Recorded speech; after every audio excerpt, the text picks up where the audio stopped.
I would like to welcome you to the September 24th, 2018 meeting of the Marquette City Commission. I would like to call this meeting to order. Would you please rise with me as we say the Pledge of Allegiance?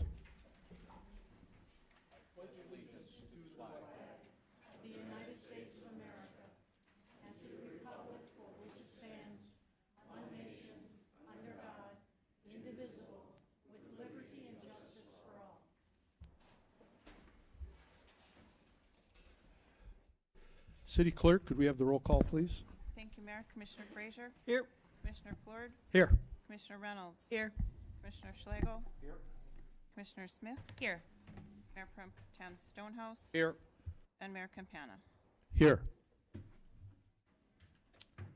Okay, we have the agenda in front of us. Could we have a motion to approve it? Commissioner Stonehouse? Your Honor, I motion to approve the agenda with the change of 3 items, items 7D, E, and F, from 9 October to 29 October for the public hearing. Would there be a second? Commissioner Frazier? Second. Could we have some discussion on that, please? Commissioner Stonehouse? Yes, Your Honor, I'm asking for the change because I will not be at the meeting of 9 October when this will come up for a public hearing and related potential vote. And I think it's extremely important that every commissioner be here when that vote is taken. I think that's the fullest way for transparency and to make sure that the public understands where we are as a commission on that issue. So hence my ask, I guess, my recommendation to shift that date from the 9th to the 29th so we can have a full commission. Commissioner Frazier, anything? No comment. Seeing no other comments, all those in favor of the amended agenda, please say yes. Yes. Yes. Opposed? Okay, that carries 7-0.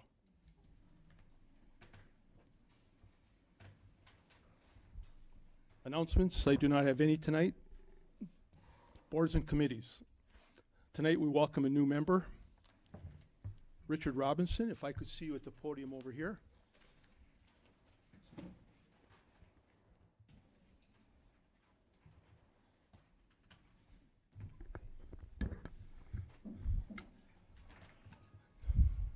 Richard? Mr. Robinson has agreed to be on the Board of Zoning Appeals. We appreciate him coming forward and making his contribution. It takes time and effort, and it's people like Mr. Robinson, like other residents of the city, that by volunteering to do this, it makes Marquette a better place to live. So we thank him for doing this. Richard, I'm going to give you the Marquette pin. When you wear it, it identifies you as a volunteer for the city. Again, we thank you for doing this, and we appreciate it. You're on a board that needs members, so I'm sure you'll do well. I thank you again on behalf of the city. You have to take your oath. Anything you care to say? I just look forward to serving the people of Marquette. Thank you. We're privileged to have you.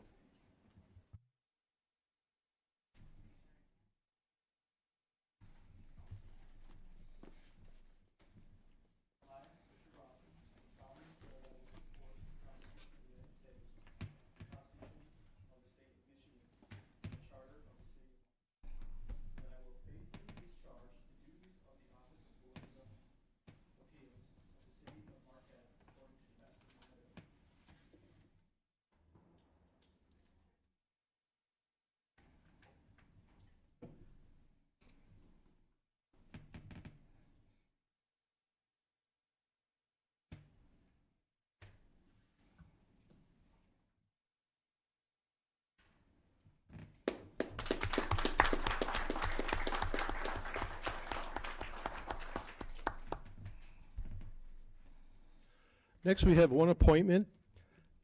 That is Judy Berglund to the Election Board for an unexpired term ending 4/11/2019. Do I have a motion? Commissioner Plord? Your Honor, I move that we appoint Judy Berglund to the Election Board for an unexpired term ending 4/11/19. Do we have a second? Commissioner Reynolds? Second. Any comments, Commissioner Plord? Just to say thank you again for so much for stepping up. Again, it's so important that we have people to fill these boards. See no further comment. All those in favor, please say yes.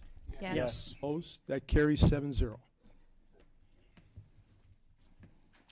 Next, we come to our first public comment of the evening.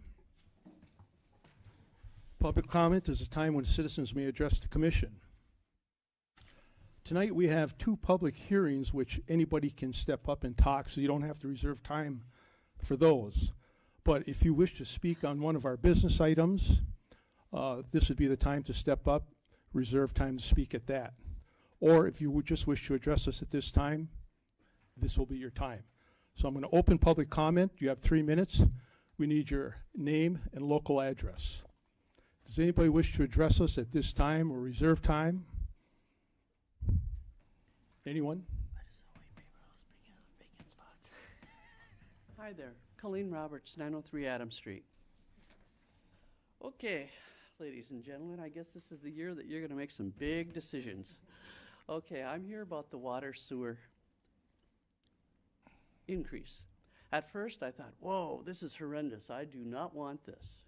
And then I got, sane, and I thought about it, and I thought, we do not want to be Flint to increase and go block by block and fix or replace the infrastructure. That is one thing. But last night in the paper, it said, officials said main reason for the anticipated hike is because safeguard funding for emergency issues and ensuring utilities remain sustainable has been questionable over the past few years due to declining state revenue. Now, I look at that increase of $20 a month. I mean, that's going to be hard on a lot of people. But I look at it as, okay, I'm a homeowner. I might have to put on a roof, or I might have to do things that would upkeep my house. So I can understand that. But I do not understand putting money into an emergency issue. Does that mean that if on Bluff Street the sewer goes, we're going to fix that like a pothole, and then when it happens on Prospect, is there a plan where it's going to be like block by block and a consistent thing? Or is it just whenever something pops up and it's going to be an emergency fund? I myself do not believe in a lot of emergency funds or general funds because that money just seems to trickle somewhere else. So when it comes to voting, I know you have hard decisions to make, but I would like a clarification as to what exactly the money will be used for. Thank you very much. Thank you. We can't address that right now, but next meeting when we do it, we'll have more time for that.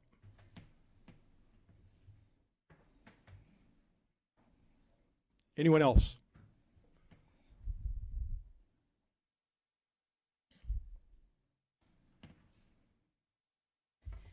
Hi, I'm Sue Hewitt from 701 West Magnetic. The reason I'm here tonight is to just summarize a letter I sent to the commission last week or the week before regarding the stoplight at the corner of 7th and Magnetic. The proposal, as in my understanding, is get rid of that stoplight, and replace it with 2 stop signs on Magnetic, and then keep, this is a kind of a thing, here's Magnetic, here's 7th Street, there's my house right on the corner, here's Margaret's, she's over there. They want to take out, I think, this stop sign and replace it with this stop light, replace it with a sign here and a sign here, period, and keep the stop light on College, excuse me.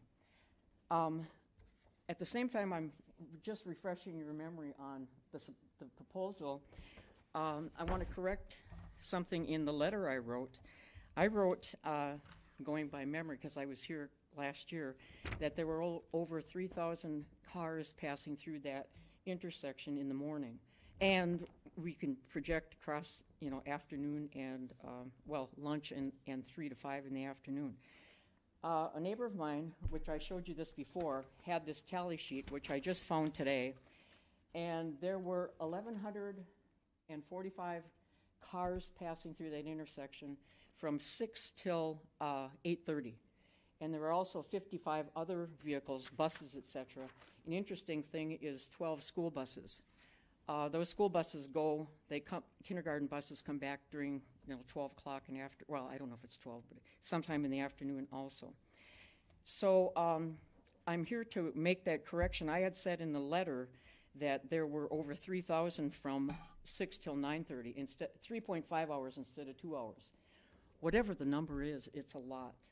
And I would like to invite any one of you for coffee from 6 till 9:30 in the morning, and we'll sit in my den and count the windows, count the cars that cross through that intersection. It's unbelievable.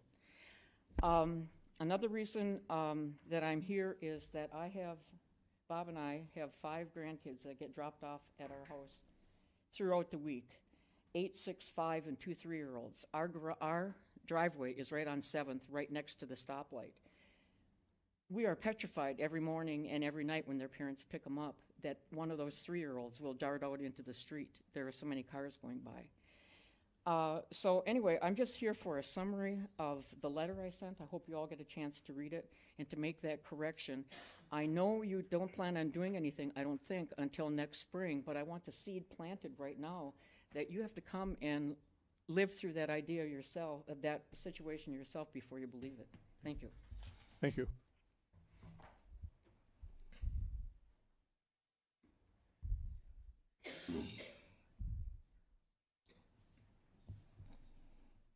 Good evening, Commissioners, and Bob Hewitt, 701 West Magnetic.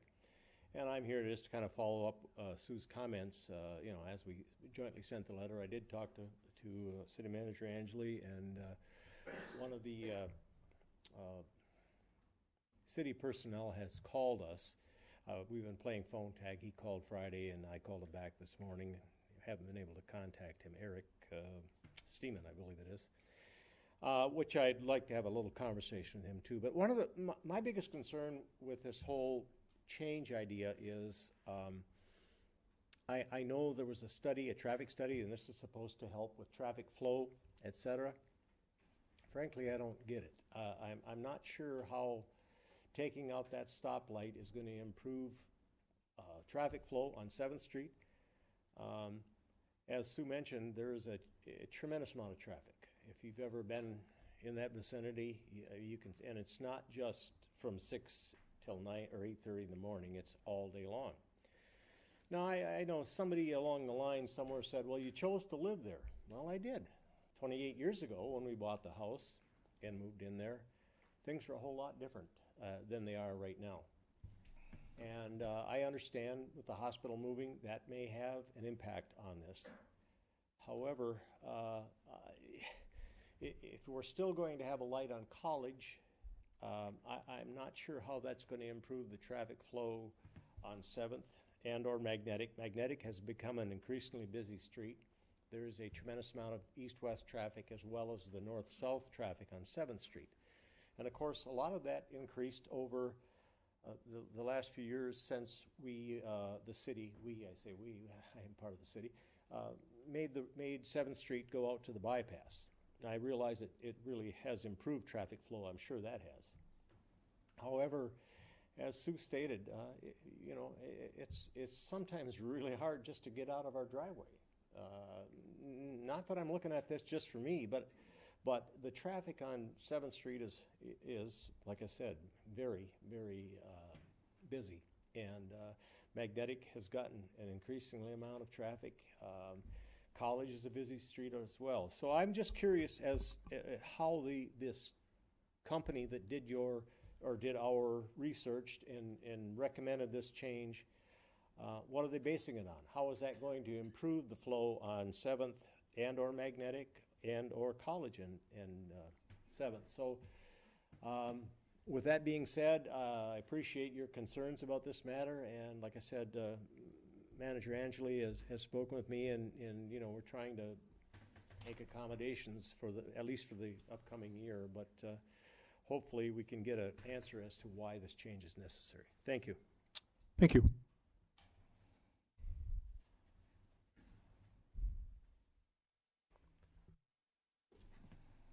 Frank Jafferdo, 350 East Ridge, Marquette, to speak on items 11, 12.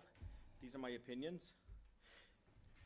September 10th, Ms. Brum offered, if elected, to pay $7,700 of sewer and water increases for fixed-income families, a massive gesture. At that point, Mr. Frazier snickered, as he's often done, for reasons that are beyond us, situations that don't warrant humor. He later replied to my comments unintelligibly before saying, "Go, Pack, go." Finally, something we agree on, except that has nothing to do with the operations of our city. September 10th, an architect reminded us that this is a town of topography. If he knows this, why did he not account for topography before he blocked the lake views from our south entrance? The answer is he sought to maximize the height limit allegedly for his benefit at public's expense.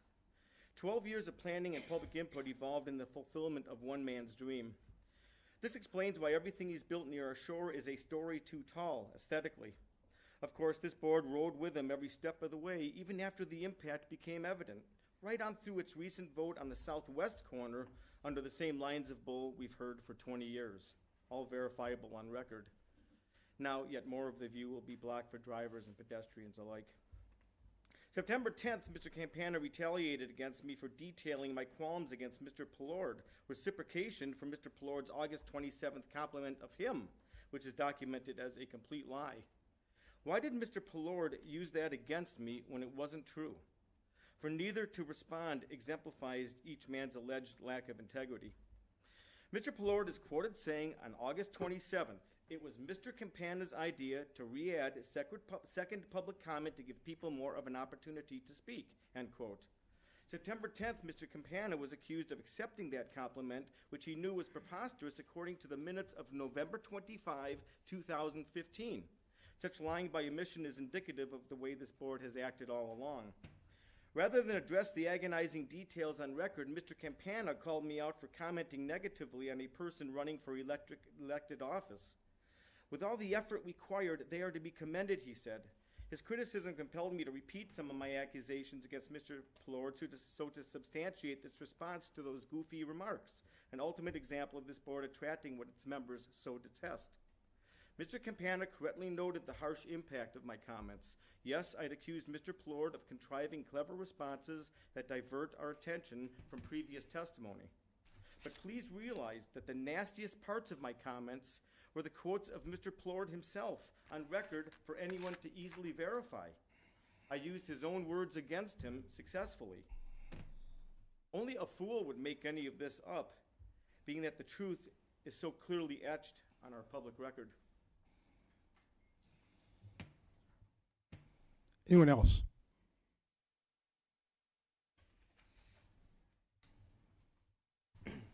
Matt Lutenberger, 1406 Garfield Ave, here in Marquette. I'm sorry, I just came from work. I got to go back to work, so I don't have a lot of time to say this. And I actually threw away my script. It was only 2 words long. I'm here to kind of remind you about the water rates, where last year I asked if we're going to have a solid water rate kind of schedule. Y'all told me, hey, we're going to reduce the water rates, so why are you complaining? This tonight is why I was complaining back then. You're going to raise the rates pretty good, pretty substantially. For the most part, when you ask why businesses don't come to your town or don't feel invited, it's their overhead expenses. So anytime you have a rate increase on a power outlet or a rate increase on a water faucet, you're actually shutting down some of their business. On the budgetary scale of things, when I say I'm going to try to bring a science center here or do something special like that, I'm looking for a 5 to 10 year rate schedule, or at least like guarantee.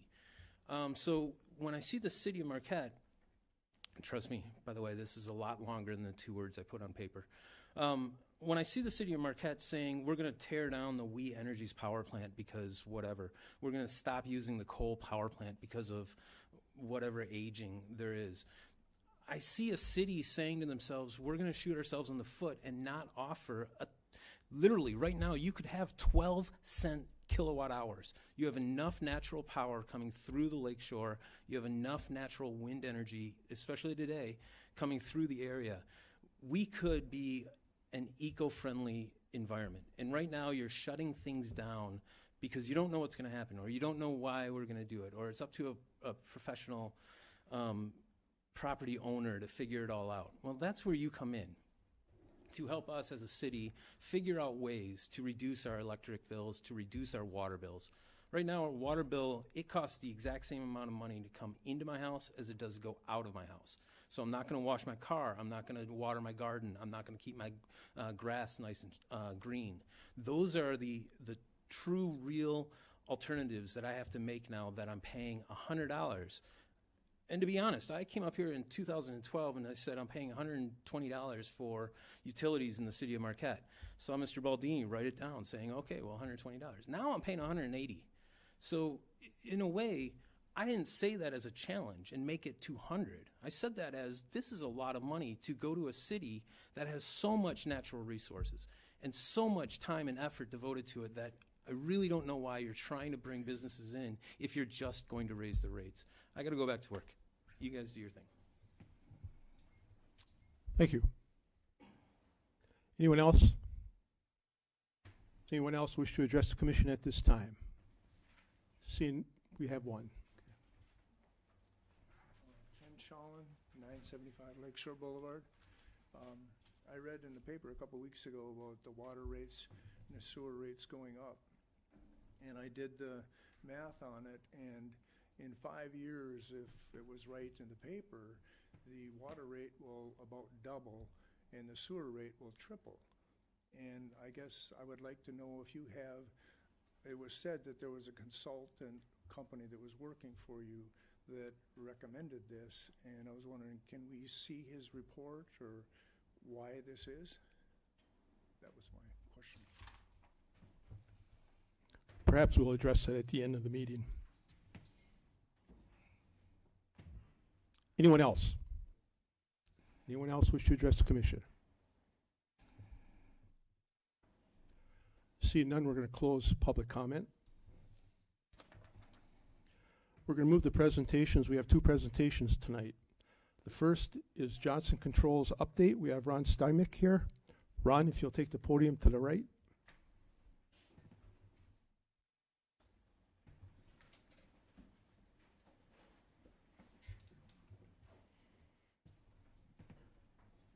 Any additional comments, Mr. Mayor, or should we go? Okay. Fire away. Well, good evening. Thank you, Honorable Mayor and City Commission, for allowing us to come back again. Want to give you an update by request. The mayor had said that there might be some questions, especially with some new city commissioners, since we originally approved the project and started moving forward on it. So I'm here to give you an update on not only the progress that's been made on all the scope of work that's been going on around the city for about the last about 9 to 12 months, but also the potential or the financial impact that's going to be generated from this, that's going to affect how the project is being paid for, and also the net benefits to the city. Also on the sustainability side in regards to the green efforts that the city will achieve or get because of the results of the project. And so on that note, what did I do? There we go. First of all, before I get into the agenda, in addition to the update, I want to introduce two of us. I'm Ron Stymick. I've been with Johnson Controls for 21 years. I was the original business consultant that was working with the city on this project and putting the whole project together. And then Sarah Paris, who's our on-site project supervisor that runs the whole project for you guys. And she reports directly to myself and to Tim Consdorf, the project executive, on making sure that everything that we're doing and everything we're recommending is being completed, and completed on time and within financial parameters. And so if you have any questions, we'll be glad to answer them afterwards.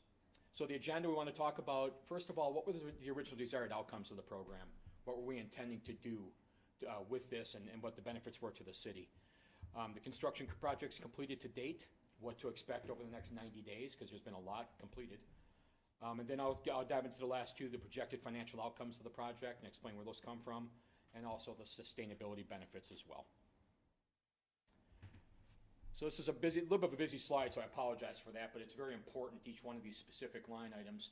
Desired outcomes of the project are really, everything in blue that you see with the check marks next to it are the original city objectives for the employee development and public services that are being provided to the city that was generated by the city commission and the city manager and mayor. First one is plan for our future while preserving our past. This project is completely self-funded with guaranteed outcomes, meaning that the savings that are generated in the project are going to pay for every improvement measure that's being executed right now over time. If there's a shortfall in those savings for any reason as part of this project, Johnson Controls financial checkbook is on the line, and we cut a check for the difference, so the city will never get less than the financial outcomes that are guaranteed in the project that are needed to pay for the project. Change with the challenges. You hear a lot of challenges that are going on within the city. This was an idea of taking a lot of deferred maintenance and capital needs that were challenges that the city faced that didn't have the dollars to be able to execute and get completed in a timely fashion. And so there was a new legislation that was driven in the state of Michigan called the Tax Exempt Lease Purchase legislation, better known as TELP. And that fiscally responsible tool was used by the city to finance this overall project. The beauty of it is it does not affect your bonding capacity of the city. So anything that you need to do with streets or infrastructure or other stuff outside of what we're doing with this project, those financial mechanisms are still available to the city. So this didn't have a negative impact on that, like, say, selling bonds would. Providing a safe and healthy environment. A lot of the things we're doing are aligning with, there's a very popular term out there these days throughout the country called smart city. And it's really based around technology and being able to communicate and having devices communicate with each other to make it more efficient throughout the city. And a lot of the infrastructure that's being put in, such as things with the street lighting and the AMI technology for water meters and those type of things, are all things that talk to each other and allow better response time by the police, better traffic control going through town with the new traffic signals, so that we're not having as much delays with lights not being coordinated with one another. So there's a lot of things that are being done with this project that's really putting Marquette on a national leading edge for a smart city type of employment. And so that's an exciting piece of this project. Creating a sense of community, improving reliability of city services, and that comes along with some of the things that we just talked about. City investments and local subcontractors through the project, and we'll talk about that a little bit more in a moment, because about 70% of this project is being done by local trades. And so we've kept a lot of the money local that are executing this work, where those skills were available here locally.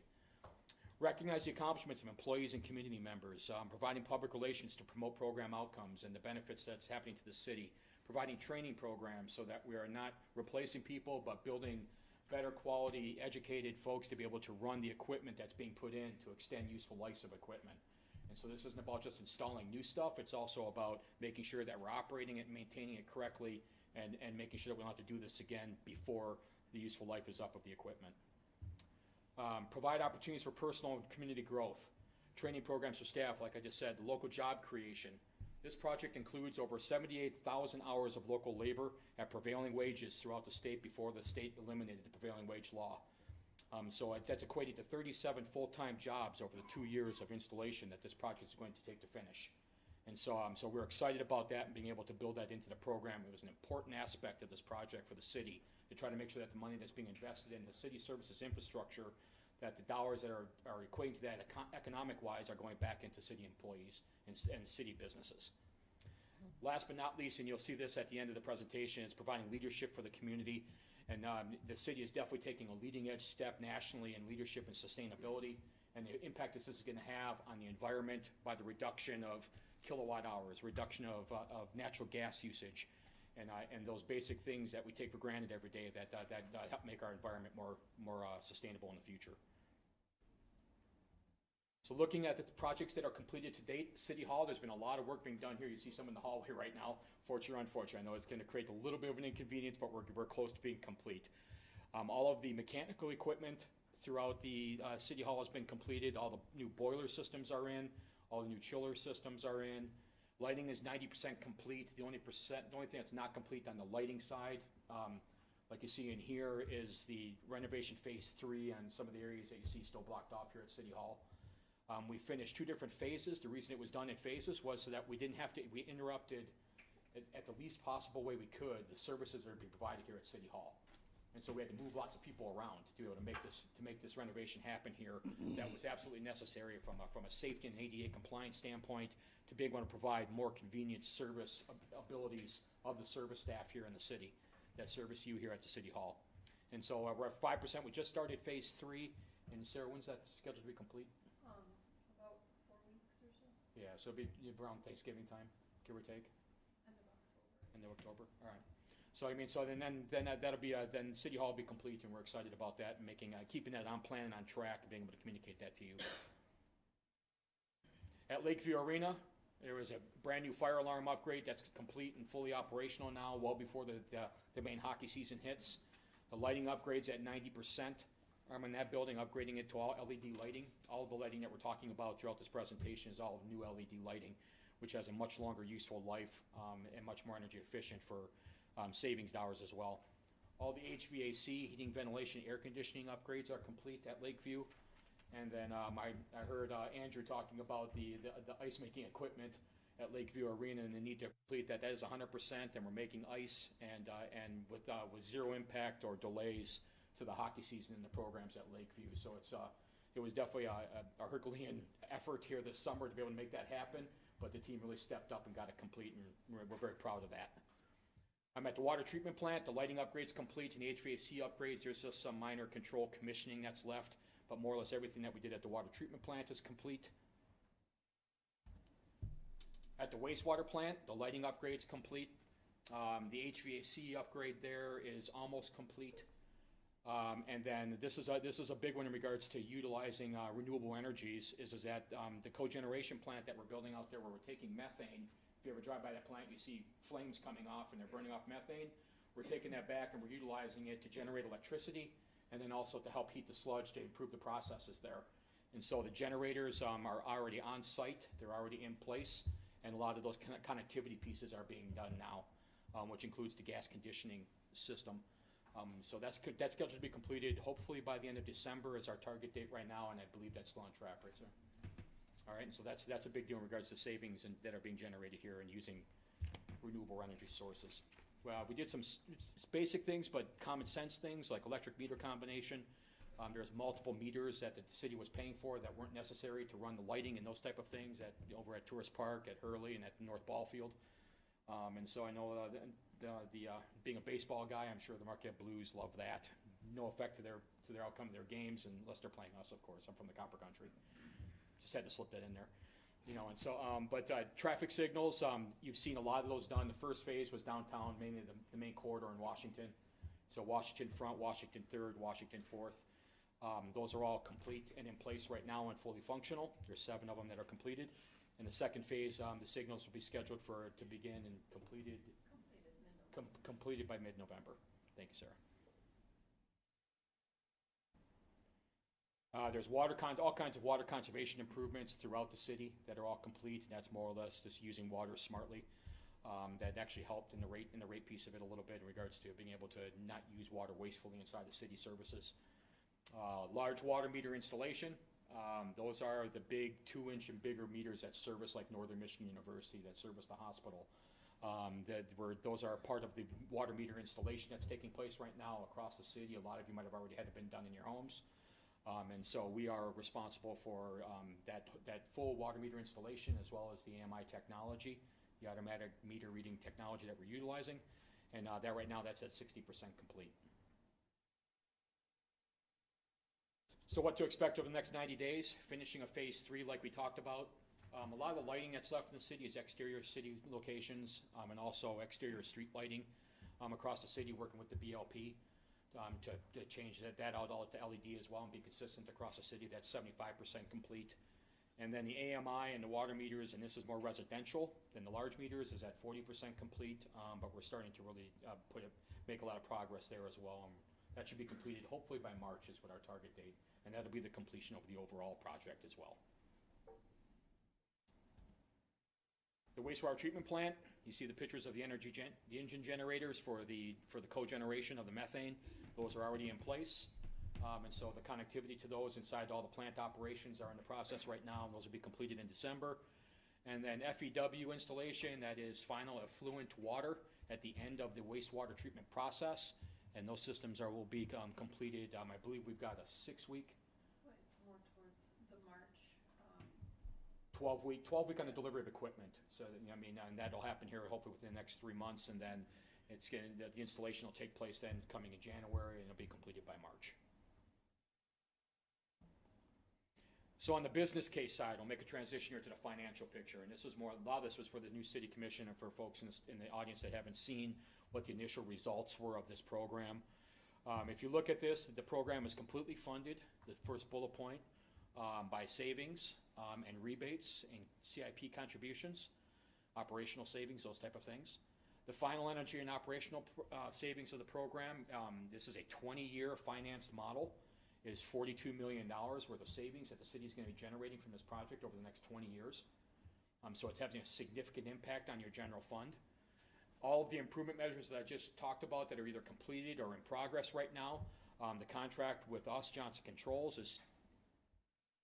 Uh-oh, lost my screen.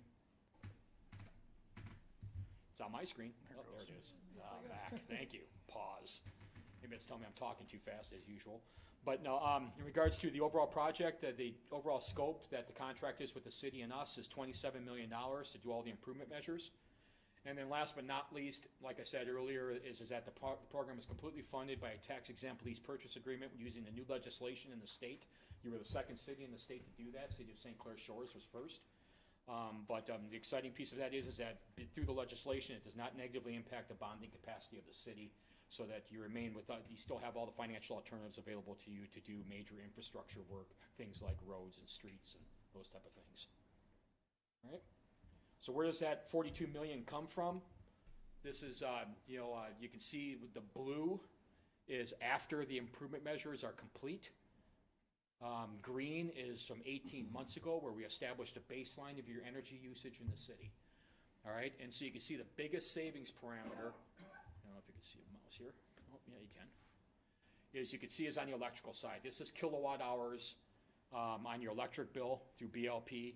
We're reducing that from $1 million, almost $1.1 million annually in energy usage to $593,000. All right. And so you can see we have savings in natural gas, propane, water, and sewer. And then there's a little bit of an increase in natural gas, and that's because of the generators that will be used to offset the methane out at the plant.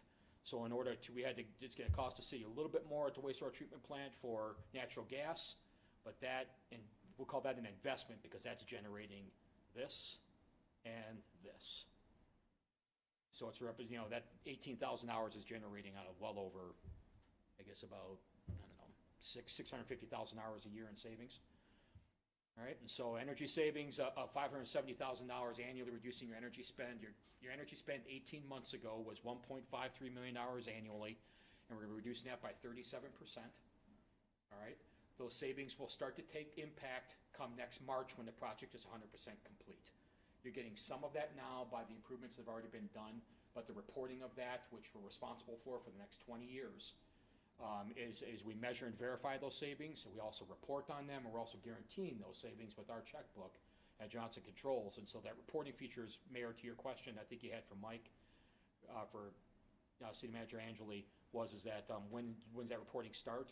When the project's substantially complete, which is right now scheduled for March 31st. And then that reporting structure will start April 1st, 2019. All right? But that's also when the repayment of your debt starts.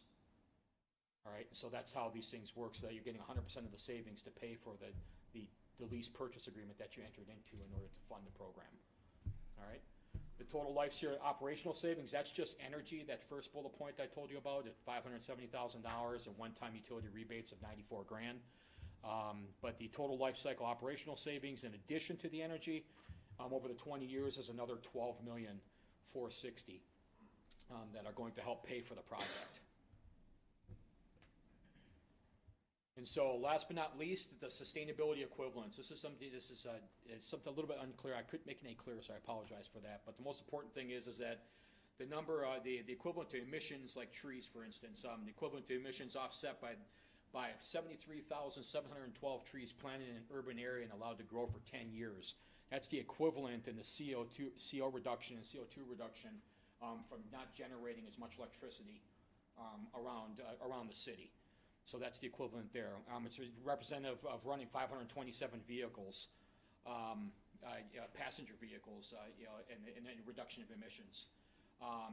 Equivalent to the emissions from energy used by 254 homes for a full year.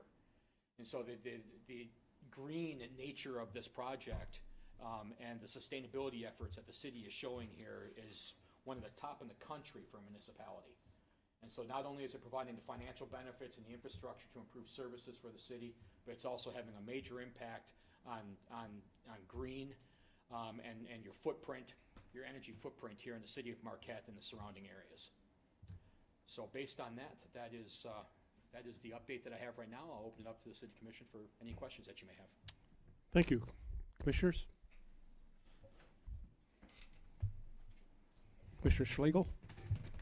Thanks, Ron. I'm one of the new guys you're talking about.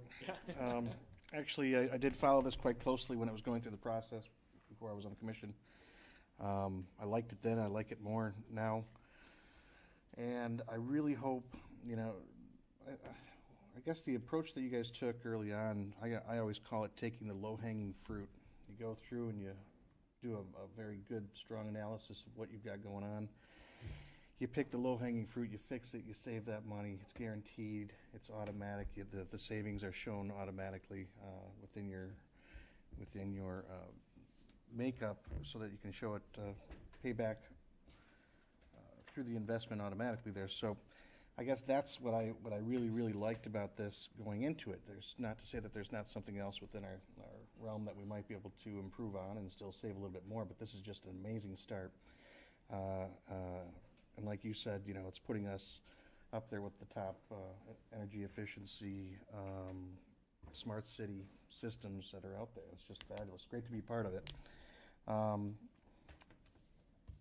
There's a lot of people that go on to social media and talk about these different programs that the city's running, and I hope that they're out there watching today. If they're not, they're in the audience here tonight, to really show what this program was put in place for. And you just did a really good job of explaining it, and there was a lot of kickback from people that were undereducated on the topic, and I think that should they be looking at it today, that they should be able to rest easy tonight and actually, you know, say that attaboy not only to Johnson Controls but the city of Marquette for their foresight in this topic. So I'm excited about it, continued excitement about it, and I'm glad that things are moving along, and thanks for the info tonight. Thank you. Appreciate your comments. Commissioner Frazier?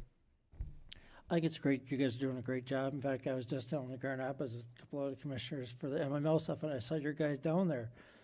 And it turned out the guy that's managing the place up here was from the same school, college I went to for about the same time.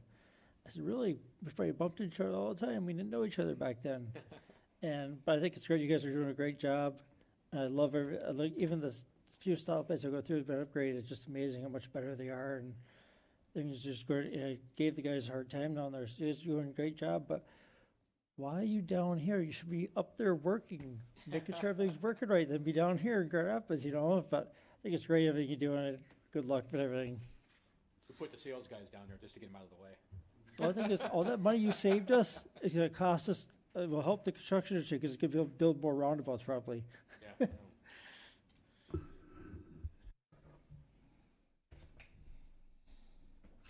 Commissioner Plord? Ron, I'm going to echo what Commissioner Schlegel and Commissioner Frazier have said, and echo something that you said about the city of Marquette having the foresight to see what Johnson Controls can do for the city. And there's a lot of numbers that you haven't brought here just for the sake of brevity. But you did, I agree, you did a great job of explaining what you're doing and why we did this, and I appreciate that. I think something that people need to realize too, and you mentioned this, Johnson Controls will be done in March of 1919, and what I want to look at is March of, 2019, and I want to look at March 2020 and see what really shows as far as savings is concerned. One thing I've learned in having the ability to have that kind of foresight you talked about is things don't get cheaper. So if we waited till next year or the year after, we wouldn't have nearly as much savings, because even the modern equipment that Johnson Controls installed would be more expensive. We've struggled and we wrestled with Lakeview Arena, for example, for many, many years, especially with the chillers, how to make ice and that. I'm really looking forward to seeing a reduction in the cost that it takes for that. And Lakeview Arena is such an important gem, not just for the city of Marquette, but for the whole county. And so it's just spectacular to see what you guys have done. I've watched the light changes on Washington Street, and Representative Cambenzi, I don't know if anybody saw this or not, but she posted a picture of herself standing next to one of the old lights, and her caption was, "Who knew it was that big?" That's part of it, and how much electricity that it takes. I guess the main thing I want to say to you, Ron, is thanks for being the company that you are, because you assured us that you would do what you were going to do. We trusted you, and your trust has come through. So. Oh, thank you very much. We'll make sure that our team hears that for sure, Mike. Thank you. Commissioner Stonehouse. Yeah, I just wanted to thank you for a very concise and very clear presentation, that all of us can understand where you're going, how you're going to get there, and what the eventual value will be for the folks in the city. You know, 3 of us on this commission were not part of making the deal with Johnson Controls. So, you know, we certainly can't take credit for that. We can take credit for cheerleading, because we like certainly to see the good work you're doing. But this is going to be a project, as you indicated, that will take a number of years to get to the end point on, and certainly a number of commissions as we go through that too. So I think the point that I'm trying to get to in a roundabout way is that one commission is only as good as the previous commissions have been. So the reason you can do what you often can do is because you're standing on the shoulders of giants. Does that make sense? One commission building on another and building on another, and I think this is a good example of that. So thank you for the good work you do. Thank you. Ron, I also would like to thank you for presenting tonight. Very enlightening. This has been just a great project, a very beneficial project for the city of Marquette. I would like to repeat that the city of Marquette is receiving $42 million in savings and benefits over a 20-year period at a cost of $28 million, which essentially is being paid for by the savings. So no money out of the general fund, no money out of the CIP. I mean, we can't lose on this. And if we do, you guys have to pay for it. That's correct. It's a good program. I'm saying it on TV. There are so many things getting done in the city. Unfortunately, people can't see it because it's infrastructure. It's not new roads, it's not new buildings, but it's, you know, pipes and machines and, you know, hallways that they just don't see. So this has been a really good deal for us. I wish we could come up with more deals like this. So we do thank you, and hope to see you again soon. Thanks again. Yeah, you're welcome, Mayor. Thank you. I will share one thing, that the city of Lansing is using you as an example of what they should be doing in Lansing. So just an FYI, Lansing sees you guys. It's all good. Thank you very much for your time. Thank you. Okay, our second presentation of the evening is the Local Development Finance Authority. We have Chair Leslie Hartman and Innovate Marquette Smart Zone CEO Ray Johnson. Okay, thank you. It's going to take me a second to pull up the PowerPoint. So Leslie is with me here. She's the chair of the LDFA. I'd also introduce myself. Ray Johnson is the CEO of the Smart Zone. I actually am wearing a dual hat as the executive director of Invented NMU. And I'm going to talk about that partnership that, when I look back at my calendar, was about a year of today that we last addressed the commission and talked about entering into that partnership with Invented NMU and having the Smart Zone operate that program. And I'm going to give you an update on how we've done so far. Before I do that, one of the things we have started to invoke is a update of our look and our messaging, and that's starting with a new logo. And I think you'll be pretty excited about what we've come up with here, which shows our city on the lake and focuses around our core mission, which is to help entrepreneurs and startups and small businesses incubate their ideas, navigate through the entrepreneurial process, and accelerate to where they can launch and create businesses and create jobs. And so we're pretty excited about that, and we're also developing messaging around that I'll talk about today. Now, as I suggested, my talk will be focused primarily on the partnership, which is now in about a year in operation, where we're managing the program. And the idea was to create a one-stop shop for all inventors and all entrepreneurs, a place to go where they can get assistance in bringing their ideas and their concepts to market. And I can tell you, the two of us together have created really what we're calling an idea incubator. This is a place where you can go with your idea and we can help you bring it to market. It's powered by students and led by professionals. And what do I mean by that is we now have 6 full-time people, and I'll introduce our newest addition to the team, which is Kylie Bunting here. Kylie is an NMU grad. She lived in Chicago working in the advertising and marketing area for the last 7-8 years. We were able to convince her to come back home and work for us full-time, and she'll be doing all of the social media for the Smart Zone and for Invent at NMU. So we're glad to have Kylie back in the UP and helping us. With that, we have a team of 15 students. These are full-time students working part-time with us to help entrepreneurs, to help small businesses, to help inventors really bring these ideas forward. And these are engineers, designers, project marketing folks, project managers, marketing and PR specialists. So they really are the engine. Do you know that we look at this as a true workforce development program as well? Not only helping economic development-wise, but creating a workforce development program and experiential learning for students who are really working on real life programs and projects. Do you know now that 4 years into this, Invent at NMU has had 5 generations of students that have gone through the program, and we have a 99% rate in placement in the jobs of their choices. So it really is working on that aspect as well. And here's the thing that I want people to recognize about the combination of this one-stop shop. If it's high-tech, low-tech, or no-tech, it doesn't matter. All ideas are worth exploring, and we want people to bring their ideas in. And if we vet it, and if it has market potential, we have the capacity, the capability, and the financial support to help you. And so we're encouraging people to do that. And since inception, now we've had 400 ideas come through the door, combined Smart Zone, Invent at NMU. Now, not all of those are good ideas, right?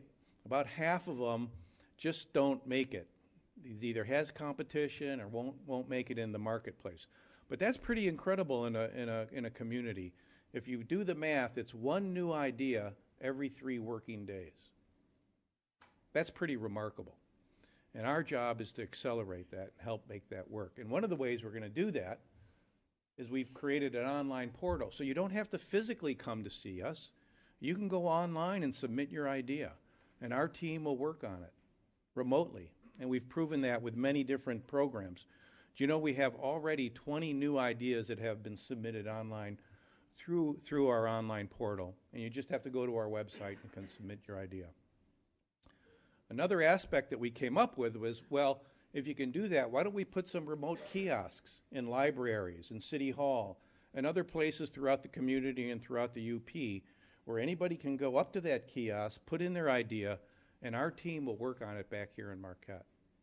That is truly economic development on a scale that can be widespread. And so we're going to start launching these here in the next several months.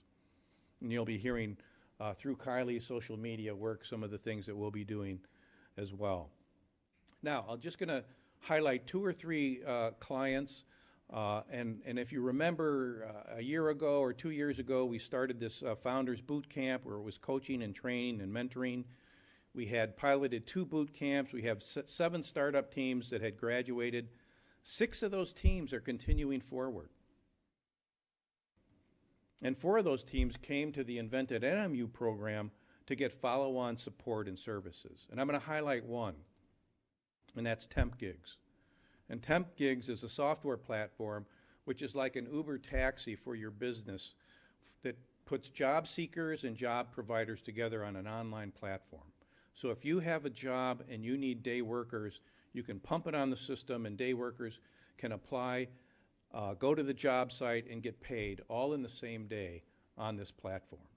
That's pretty unique. And so Patrick Dunn was one of our first graduates from the boot camp.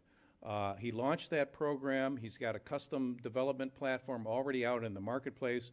And just last month, generated his first revenue from a paying customer. Now think about that. That's a tech startup.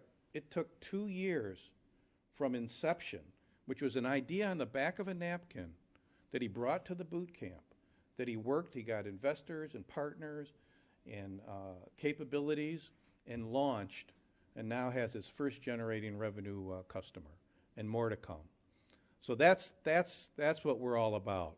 There's another idea that's in the beginning process.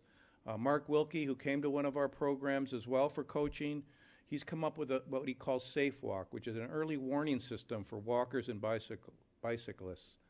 This is a prototype that was completed in partnership with the university in Sault Ste. Marie. We've tested it. We're going out to help him build 5 additional units to be field tested. And he's self-funded every step of the way with his own money. And so you can expect things like this to be able to be possible with founders and inventors like Mark Wilkie. I'll finish with one other one we talked about probably last time here was a stand-up paddleboard sail that one of our inventors, Kathy Hahn, created called Patagium.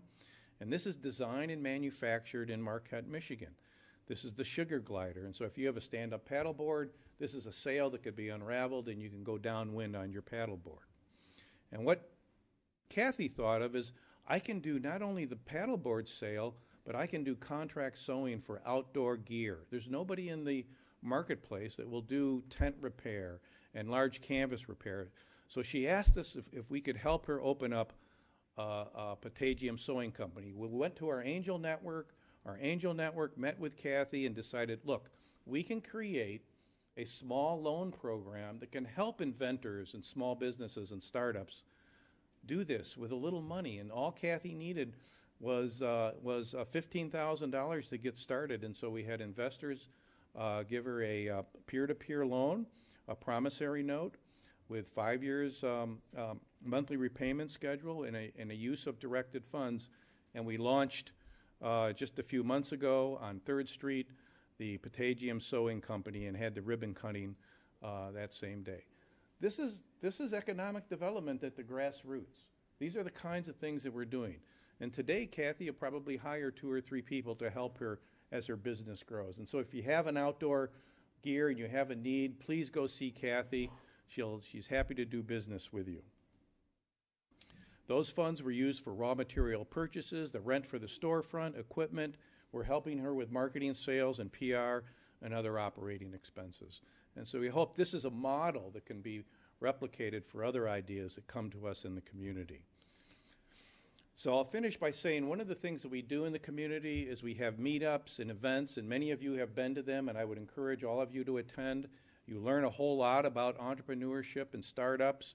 We had a series we call Women in Entrepreneurship, and we had a Marquette native who started a women's blog, a mom's blog that is very successful.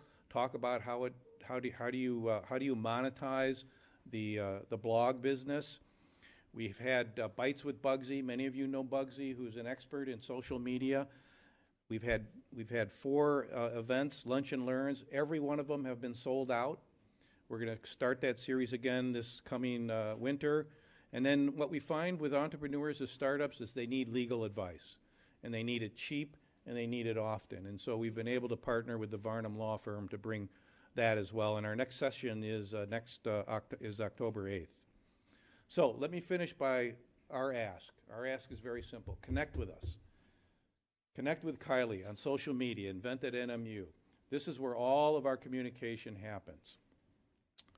We want you to come to our events. Our next event is Wednesday, and Andrew's going to talk about tips on media interviews at the ORDOC. We'd love you to join us and pass the word, and we continue with that series. And we're going to reach that 404 years by having people submit ideas. If you have an idea, go online and submit it. If you'd like to come in and see us on Presque Isle, right next to the Smoothie King, we'd be happy to have you. And we look forward to it because we believe that all ideas are worth exploring. And we're interested in helping to create economic development here in Marquette and throughout the UP in that vein. So thank you. Thank you, Ray. Commissioner Frazier, something to add? Great, everything you do, and I like all the ideas. It's great. helping the economy is great. I like the paddleboard thing, because I have a lot of friends that do paddleboarding, and having the sails, that's great, because I know that back in the day we used to windsurfing, and Right. having the ability to fix outside. We're in the marine industry. Where I was looking for somebody to fix sails or fix camp or something like that, and there's no really, like, there's only one person I know of, one company that can do that, that has experience in it. And it's great. I'll pass the word on to all the marine people I know, because I got sailors and power boaters and everybody that always looking for something to do. So that's great. I'll pass the word on for you. Absolutely, and that's a unique opportunity because that's an entrepreneur that had a vision, is in opening up the shop, and we think it's going to be a success, and we're going to help her. Thank you. Commissioner Stonehouse. I would just make one observation, Ray. Yes. As you well know, the historic exports from the Upper Peninsula have been wood, rocks, and our kids.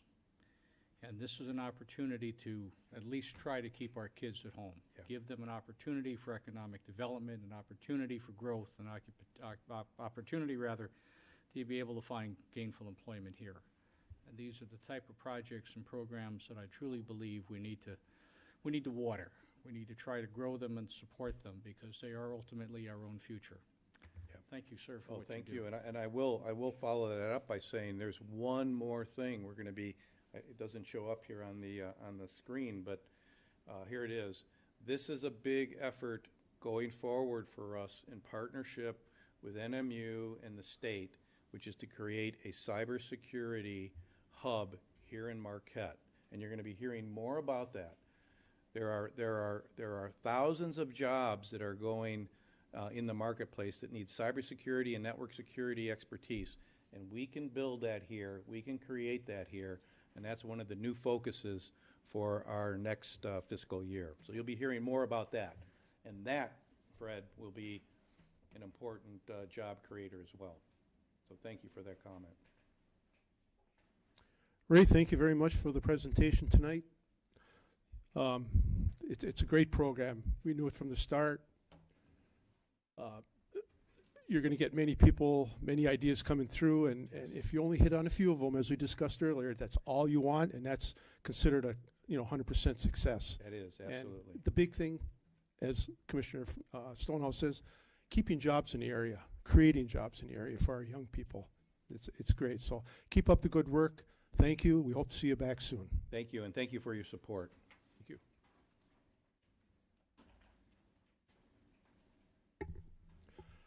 Okay, next we have two public hearings tonight. First public hearing is the fiscal year 2019 Budget and General Appropriations Act. City Clerk, could you please give us the background on that? Thank you, Mayor. Background. The City Commission held budget hearings on August 29th, September 4th, 6th, and 11th, 2018. Tonight, a public hearing is scheduled to receive public comment on the proposed fiscal year 2019 budget. Following this input, the Commission should consider any changes it wishes to make to the budget. Fiscal effect: a balanced budget has been presented. Recommendation: adopt the fiscal year 2019 Budget and General Appropriations Act. Alternatives as determined by the Commission. Thank you. Okay, we're going to open the public hearing. If anyone wishes to address us on this item, you've got 3 minutes at the front podium. You need name and address. At this time, does anyone wish to address us? Anyone? Anyone? Seeing none, we're going to close the public hearing. Commissioners, do we have a motion? Commissioner Plort. Your Honor, I move that we adopt the fiscal year 2019 Budget and General Appropriations Act. Would there be a second? Commissioner Schlegel? Second. Any comments? Commissioner Plort? Thank you, Your Honor. I do want to point out, we've tabled looking at water, sewer, and stormwater rates. In this budget, you'll see the budget is prepared with those rates, but those rates have not been voted on yet at all. So the budget may change yet before we're done. The Commission still has to vote on water, sewer, and stormwater utility rates. The other thing, though, is one of the reasons why I support the budget, and Mickey Brum was in all the meetings as well, all the budget meetings. We've seen the budget virtually line by line by line. The city does a great job of knowing where absolutely every penny is going to. And so we know where, what the budget is. We know what's being spent. We know how it's being spent, where it's being spent, and why it's being spent. We spent 4 different meetings here in City Commission chambers looking at that budget, and I want to say approximately 2 days worth of time as far as hours are concerned, probably about 24 hours altogether. And we need to get the budget in place because it's not only water, sewer, and utility rates that need the money. Fire department needs the money, the police department needs the money, all the areas of city government that operate under this budget needs that money. And so we need to operate and we need to approve the budget now. Anything later can be tweaked, can be moved. We'll have different times and there will be times when we're tweaking the budget throughout the year. But again, I want to point out that we have yet to vote on the water, sewer, and stormwater utility rates, even though they're in the budget. Thank you, Your Honor. Thank you.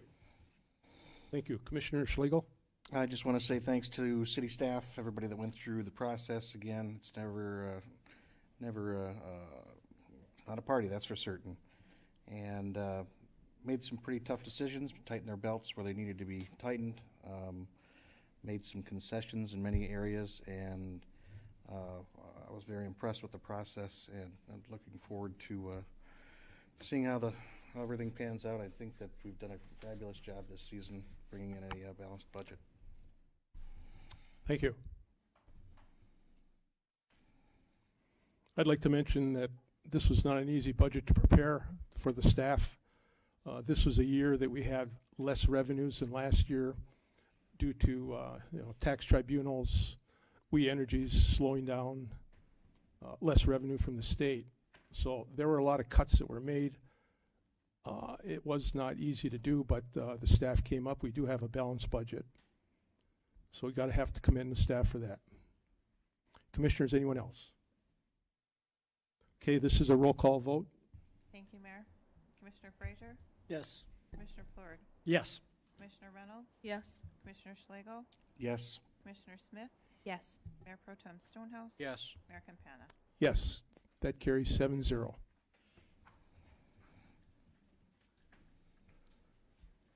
Okay, now we're going to move to our second public hearing of the evening, which are ordinances 669 and 670, fireworks. City Clerk, could you help us on that? Thank you, sir. Background. At the August 8th, 2016 meeting, the City Commission approved a fireworks ordinance for the City of Marquette. This ordinance established guidelines for the use of fireworks within the city limits. Recently, the City Commission requested the local fireworks regulations be updated to provide additional clarification on the prohibited use of consumer fireworks in the City of Marquette. Ordinance number 669, which amends the city's firework regulations, is attached.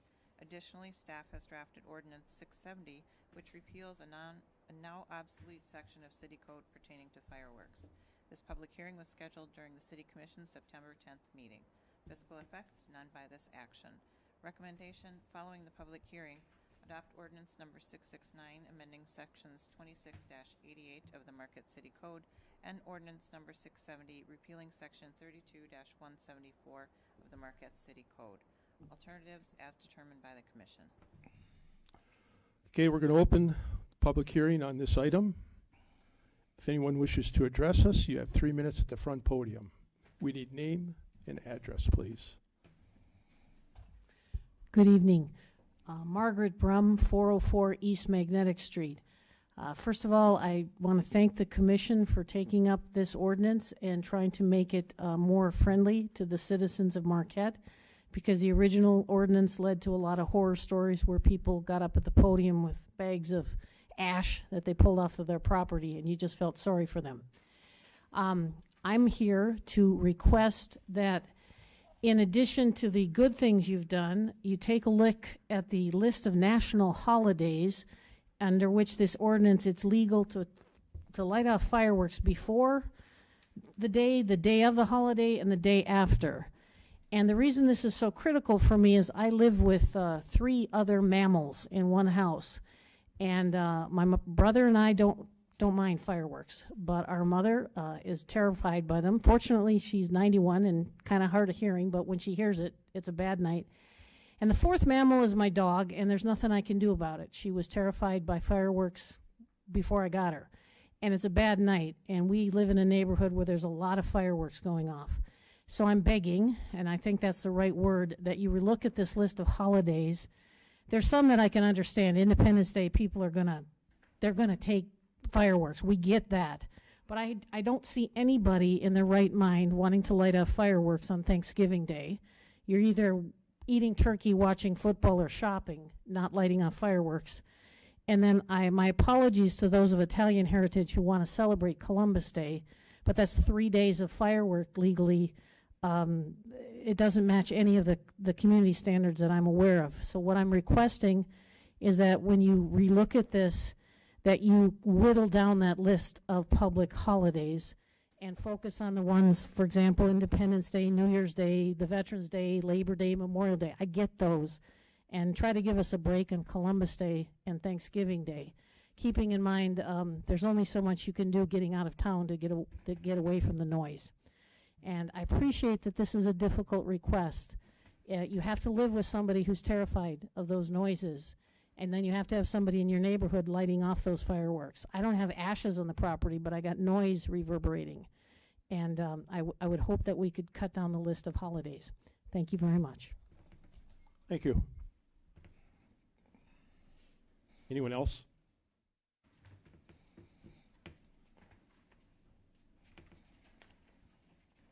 Thanks, Jeff Narito. For Mr. Plord's benefit, 2 of tonight's comments run nowhere near 3 minutes. The commission is commended for amending our fireworks ordinance in a timely manner. It was much too lenient, if not downright dangerous. The issue of drunkenness is now adequately addressed. However, there are no provisions, at least in the amended portion, for how close fireworks can be detonated from adjoining structures. While this may sound discriminatory against people with small lots, safety is the overriding priority. Clarification is needed in the amendment. Blowing debris was mentioned during prior discourse as a potential hazard, yet nowhere in the amended portion is there mention of taking wind direction and intensity into account. Section 2D mentions the risk of safety to another, which might be binding, but that may come too late to save a family's house from burning down. Too many people don't account for the wind. Clarification is needed under Section 2D. Thank you.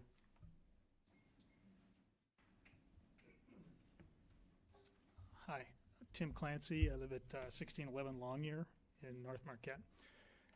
I also would like to thank the commission for taking action on this and everybody that responded so promptly to my recent email, where I explained our whole situation on the near north side, how bad it is. And I felt like I got some sympathy there and have in the past. The police have been very helpful and very cooperative in the past few years to the extent that they could. But what I think is going to be a continuing problem, unless there's some kind of a public information campaign, is just people are going to be unaware and they're going to do it and claim ignorance. And I think it's, for the police, that's going to be a tough call when you're dealing with somebody who's just totally clueless. But we've got the time and we've got probably the resources to make a simple public information campaign that makes people aware of A, what the ordinance is and why it exists, why it's important for people to be civil to their neighbors and safe and cooperative with celebrations that happen. And I really want to encourage, first of all, thank everybody, but also encourage the city commission and interested parties to try and promote knowledge of this ordinance, which is clearly going to be more effective than what we had. Our experience in the past in North Marquette was police would approach these guys and they'd just say, hey, we know the law, and they were cocky about it, and they did know the law, and they had the law on their side.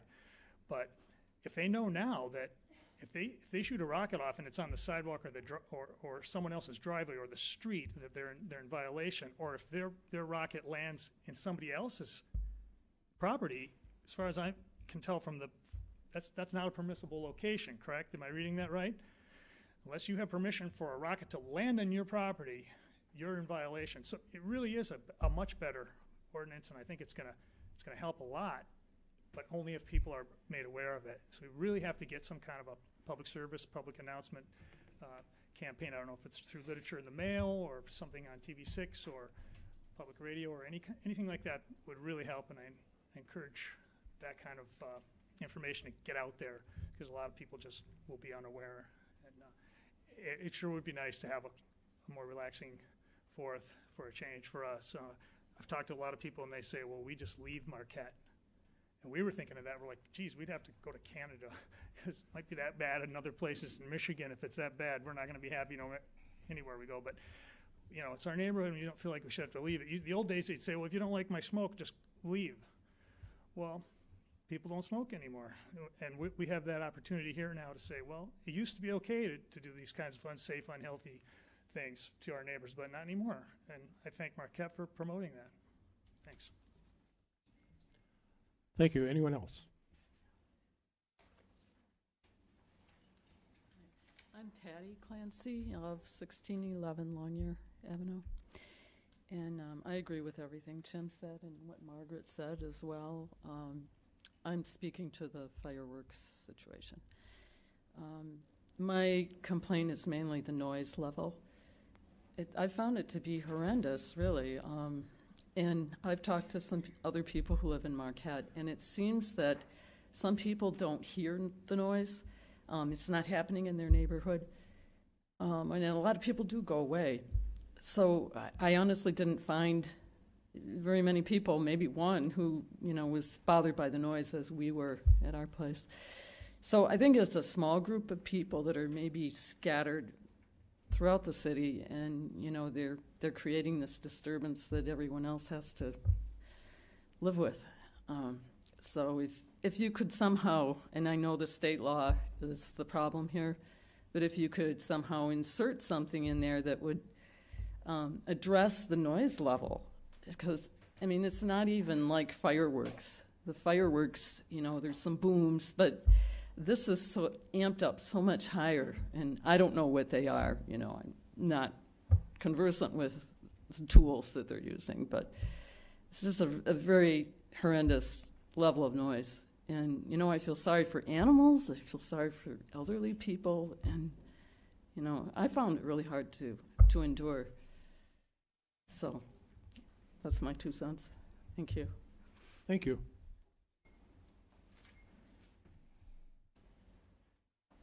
Anyone else?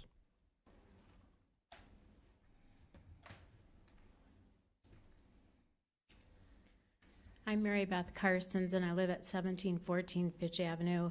And I would personally like to thank the commission for being diligent and looking into this very much needed change with the fireworks within the small residential areas of the city. I do have the proposed amendments, and I am also just wanting to make sure about the language in section 2G as far as permissible locations. And I am that person that came to the commission with a large bag of debris that some of it was hot, landing on my porch and on my my lawn and everywhere. And so how I am interpreting that, it says in the second part of 2G, it says, or the property of another person without express permission from that organization or person to use those fireworks on the premises at any time. So our current situation where we live, we do have a lot of rentals.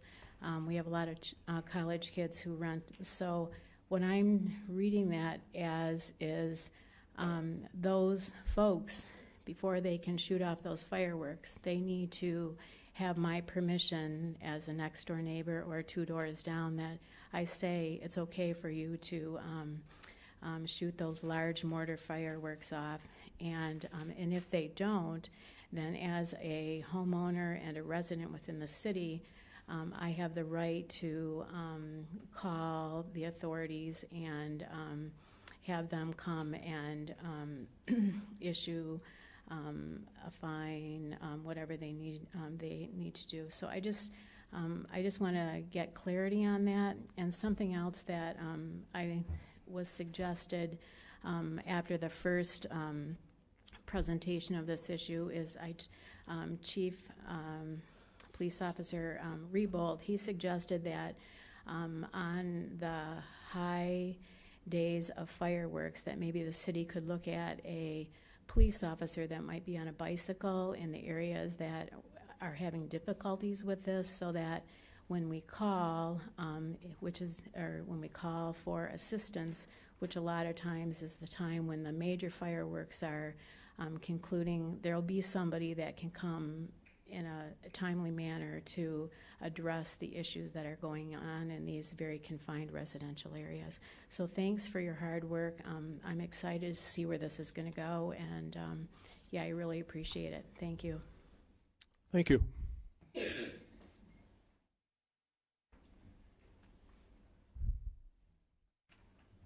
Anyone else?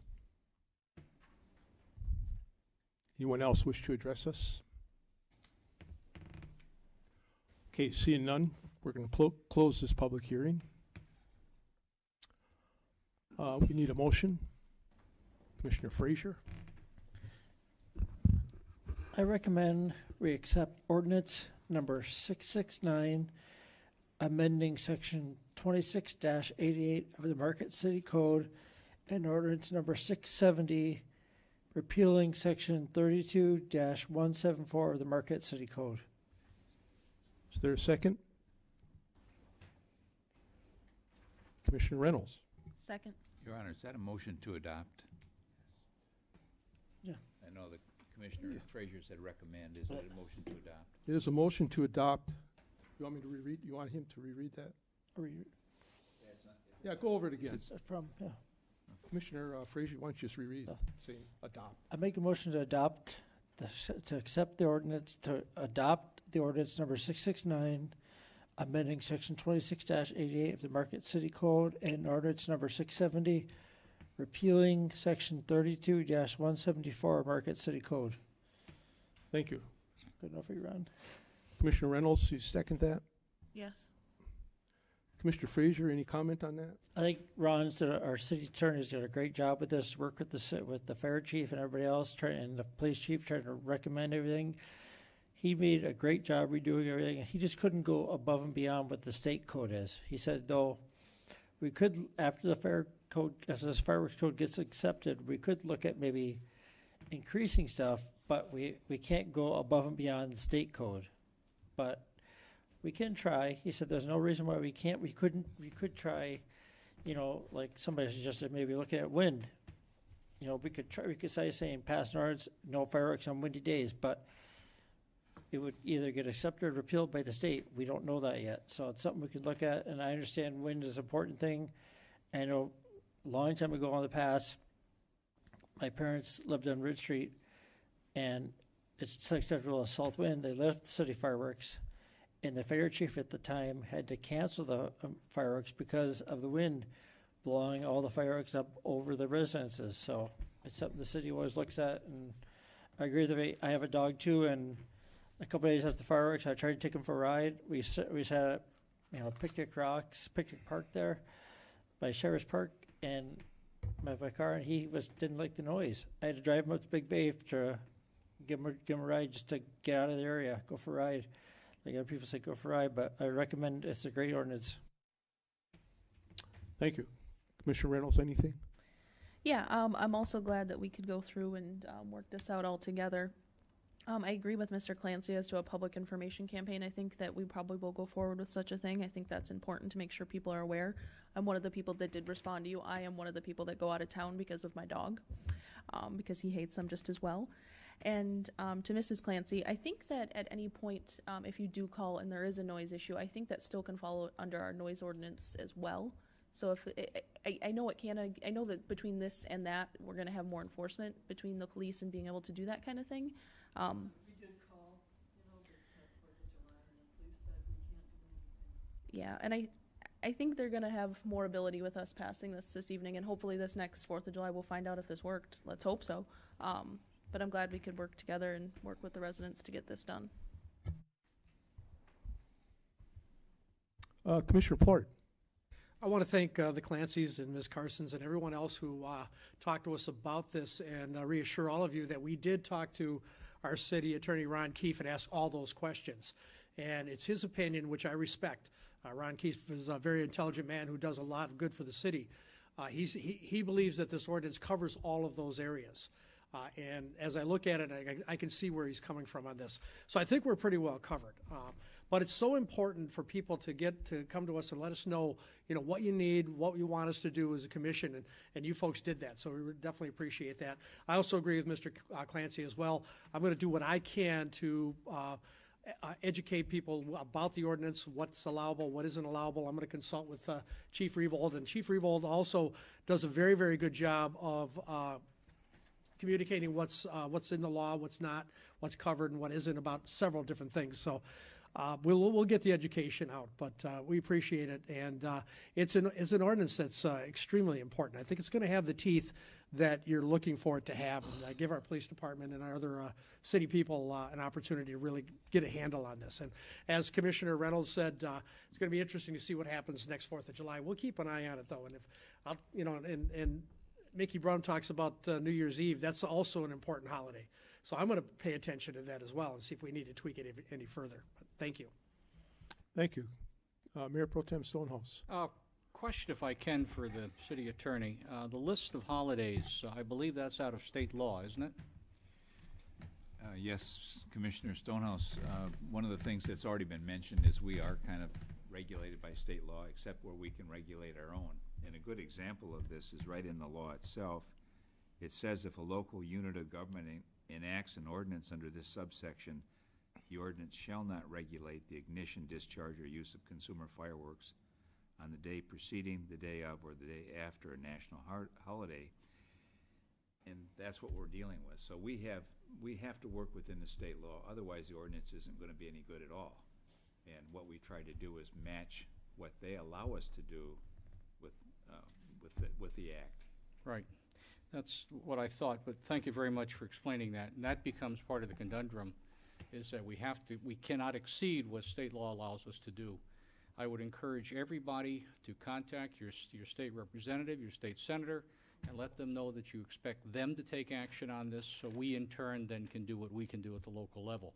As frustrating as that is, and we certainly have had those conversations with Representative Kimbenzi, haven't gone anywhere. And we will continue to have those conversations because it's important to all of us to get that state ordinance straight, that state or statute rather. I would expect from the city police, Chief Rebold, that we will have a more aggressive policing program with this ordinance in hand. And if we have to make examples of people, I think we need to make examples of them to send the word that this is not something that we're going to be tolerating. I'm preaching to the choir, I believe, but we need to do that. But we also know that we're going to have fireworks going off, and it's going to be very difficult to make a significant impact on it. We hope we can. Education can play a huge role, but at least we're taking the right step in the right direction. I thank you for your support. Commissioner Smith. I have to say, since joining the commission almost a year ago, this is one issue that I've got to see from the beginning, being brought forth by the residents, get enacted on pretty quickly, and hopefully get adopted here. I'm just really proud of that, and you don't see that too often where things can happen really quickly, and I'm glad to see it. It's easy to get bogged down in the details in government and have to wait through the processes. So I guess I'm just really excited that this was able to get through so quickly. Thank you. I think we beefed it up a little bit. Minors cannot fire off these fireworks. A person doing fireworks cannot be under the influence of alcohol or drugs. They cannot do it on public property, which means streets, right-of-ways, parks, schools, churches. And it cannot, we're a little fuzzy on this other property. That's why I'm going to ask the far left of this table to maybe they can clarify what the situation is if someone is in their yard, shoots off fireworks and it lands 2 houses down. Would someone care to take a stab at that? Well, first of all, that ordinance goes on and say you cannot discharge on the property of another person without express permission. So then you take it to the next step. What if you discharge it on your own property? It goes on the other person's property. We've got another part of that ordinance that I think Commissioner Stonehouse pointed out last meeting that deals with the reckless discharge that would endanger life, safety, health, or well-being of another. So I think we've got that we can use if it goes on another person's property. We can use the permissible locations argument, but that is taken right from state law. And we're going to go with that, and I think that's what we talked about last time. We'll go with that, see how that works. In the meantime, maybe some pressure can be put on the legislature to do something a little bit more explicit, but we'll do what we can under both of those provisions of this act.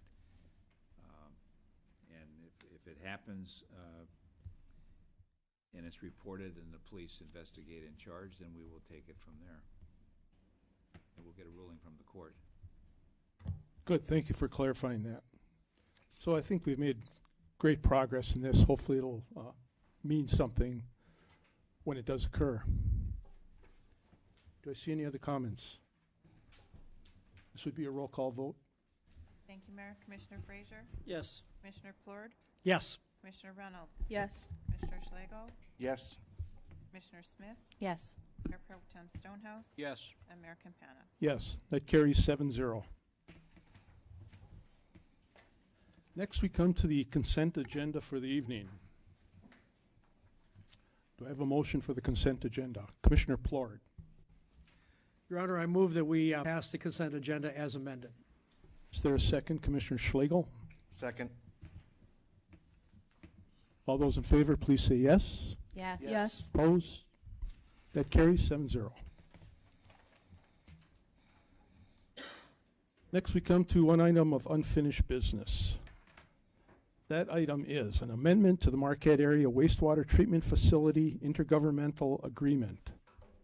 City Clerk, could you give us some background, please? Thank you, Mayor. Background. On July 31, 2017, the City Commission approved Chocolate Township's request to purchase additional wastewater treatment plant capacity. The request was to purchase 2% of additional capacity, with 1% coming from Marquette Township and 1% coming from the City of Marquette.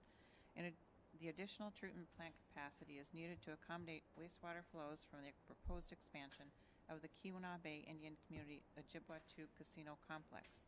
The wastewater collection system to serve this project is under construction.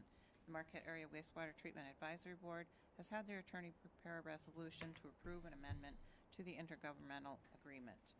The amendment will relocate ownership of the treatment plant, which is based on capacity. Fixed demand costs and bond payments are paid by ownership. Current ownership allocation is City of Marquette 85%, Charter Township of Marquette 10%, Charter Township of Chocolate 5%. Effective October 1, 2018, the ownership will be City of Marquette 84%, Charter Township of Marquette 9%, Charter Township of Chocolate 7%.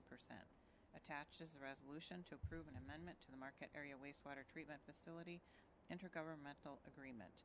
Also attached is the amendment to the agreement. Chocolate Township passed the resolution September 10th, 2018, and Marquette Township passed the resolution September 18th, 2018. Fiscal effect: the City of Marquette shall realize an estimated $57,000 one-time payment to the sewer fund. Recommendation: approve the resolution and execution to amend the Marquette Area Wastewater Treatment Facility Intergovernmental Agreement to reallocate plant ownership. Alternatives as determined by the Commission. Thank you. Do we have a motion? Commissioner Plord. Your Honor, I move that we approve the resolution and execution to amend the Marquette Area Wastewater Treatment Facility Intergovernmental Agreement to reallocate plant ownership. Do we have a second? Commissioner Frazier. Second. Comments, Mr. Plord? Thank you, Your Honor. Yeah, it's going to help the Keweenaw Bay Indian community with their casino project. It's important for that project, which I think personally is important to the whole area. And it's going to be overall a pretty good thing to have. Plus, we make some money on the deal. Thank you. Commissioner Frazier, anything? I agree. Great for the Chocolate Township and great for the waste treatment plant. And actually, it's going to be possible for the people that live in the area to get our sewer service. It's good for everybody. Thank you. I'd like to say, even though there's more usage coming forth, the plant still has a whole lot of capacity, unless I'm wrong. But the director's back there and isn't saying anything, so we have plenty of capacity, is that not? Yeah, we're currently at 76%. Thank you. Thank you. Okay, commissioners, any more comments? This would be a roll call. Thank you, Mayor. Commissioner Frazier? Yes. Commissioner Plurd? Yes. Commissioner Reynolds? Yes. Commissioner Slagle? Yes. Commissioner Smith? Yes. Mayor Pro Tem Stonehouse? Yes. Mayor Campana? Yes, that carries 7-0.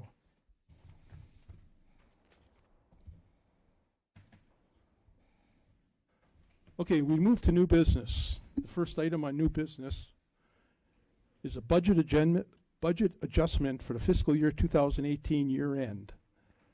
City Clerk, could you give us that background, please? Thank you, sir. Background. According to state and local laws and regulations, the city should complete each fiscal year with a budget in which expenditure amounts do not exceed budgeted amounts.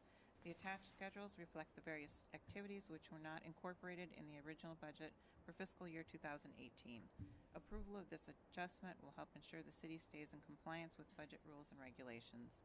Fiscal effect per the attached schedules. Recommendation, approve the year-end budget adjustment for fiscal year 2018 as presented. Alternatives as determined by the commission. Thank you. First, to get a little bit more explanation, I'd like to call our Chief Financial Officer, Gary Simpson, to give us an explanation.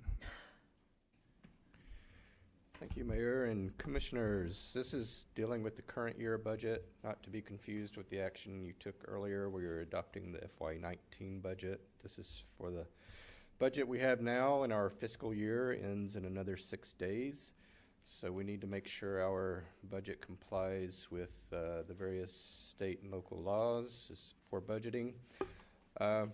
Really, the biggest things are because our fiscal year cuts into our construction season, we have to bring forward projects that were budgeted last year that were not completed.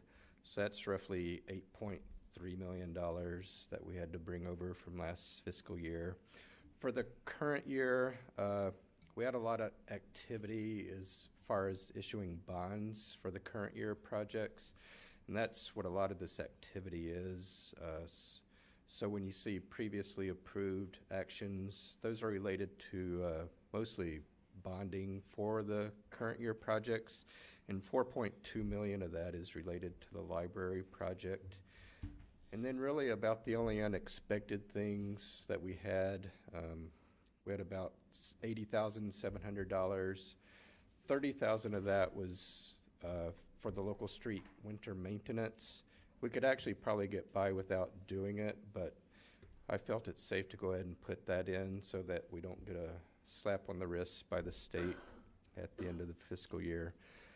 Good news, $21,700, an increase in the TIF collected by the LDFA, so that was actually good news. And then $29,000 for the commission chambers. We had a tech refresh, and that came from the PEG fund. So really, out of all of this, you could say about $80,700 is what was not expected when we did the budget about a year and a half ago for this year. So we really aren't increasing spending at all. We're just trying to do the housekeeping, the bean counter stuff, to get everything in the right places so that we do show a balanced budget. Okay, very good. Thank you. Thank you.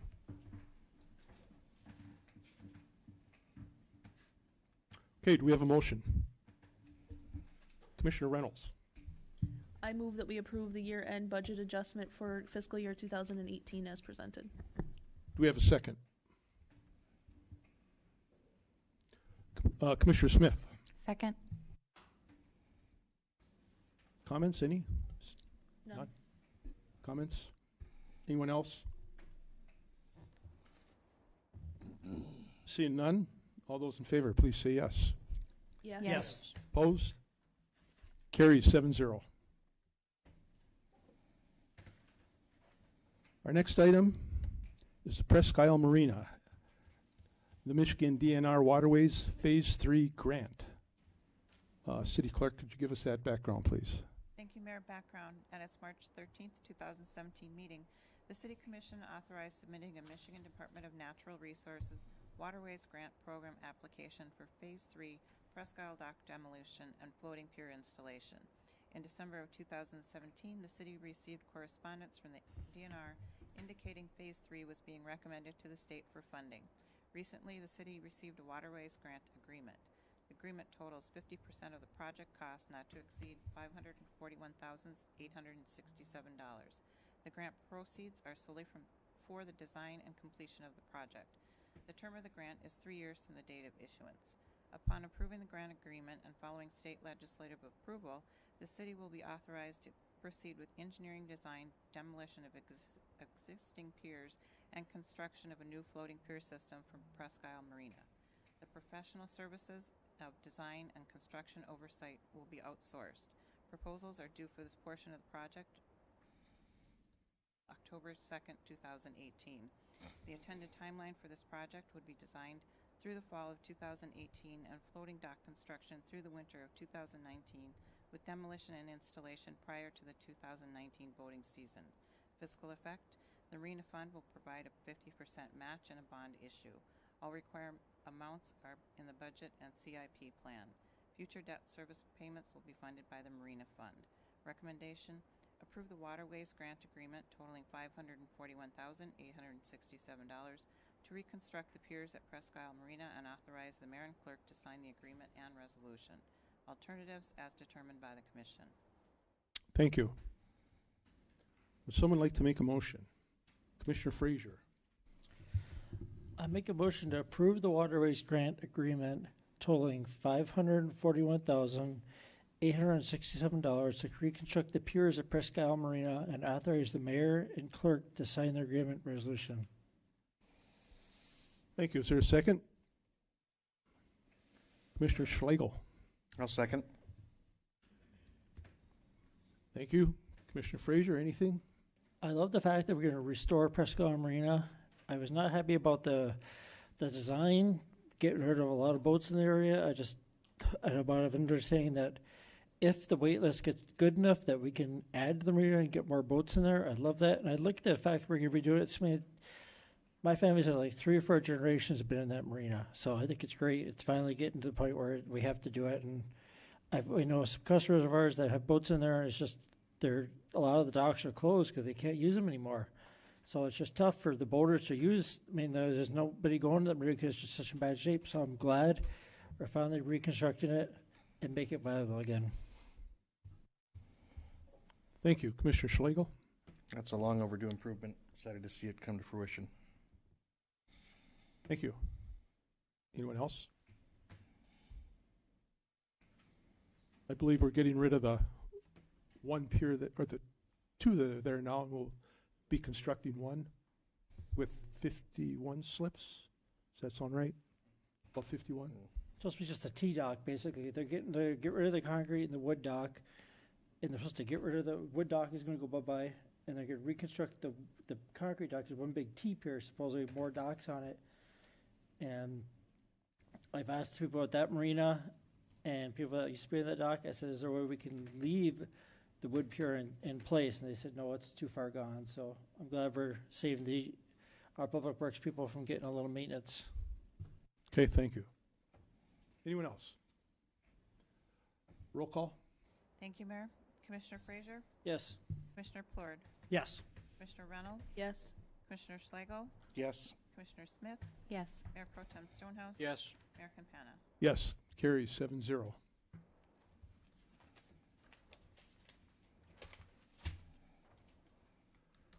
Okay, next item would be the city attorney evaluation. City clerk, please. Thank you, Mayor. Background. The city charter requires an annual performance evaluation of the city attorney. In August, the city commission appointed Mayor Campana, Mayor Pro Tem Stonehouse, and Commissioner Smith to the evaluation subcommittee. The overall evaluation was very positive. The city attorney has successfully met all city charter requirements for his position. No increase in compensation was considered because the attorney is paid on a retainer basis, and the amount of his compensation for legal services is approved as part of the annual budget process.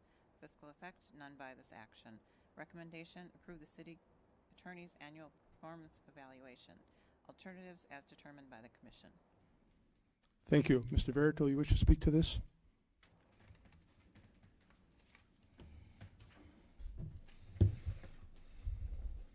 Frank Jefferito, these are my opinions. I'm pleased with the attorney, although we've recorded too many examples of this board failing to consult him. Mr. Keefe told me that he generally will not interject unless he's called upon. Based on our history, you're strongly urged to instruct our attorney ahead of time to interject when he senses a violation is imminent or has occurred, and when his contribution would help facilitate our meetings. When he has interjected, it's been primarily for procedural missteps, and far too commonly for a chair who's on his third year. Yet our attorney has sat silent in situations relating to the public mishandling. If the commission won't instruct him to interject, I urge the attorney to interject anyway. Most any chair will allow the attorney to speak whenever the attorney wishes to.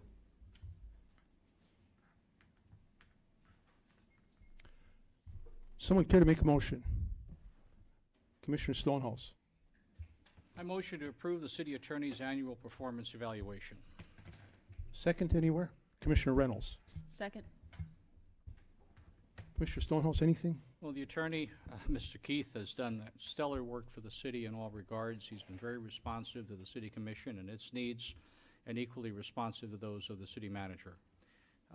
His advice has been timely, it's been spot on, it's been insightful, and provides, in many instances, very needed background information as to what we can and can't do.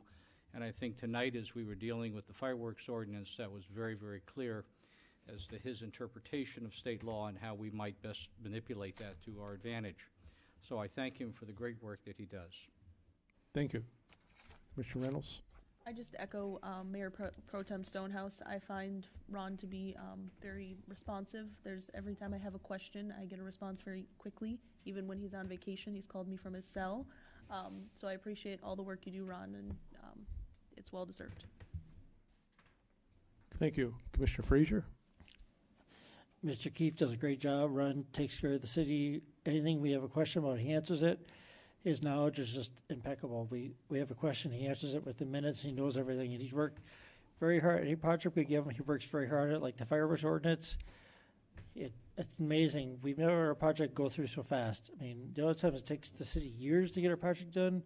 This was done in light speed for city chairpersons. Commissioner Plard.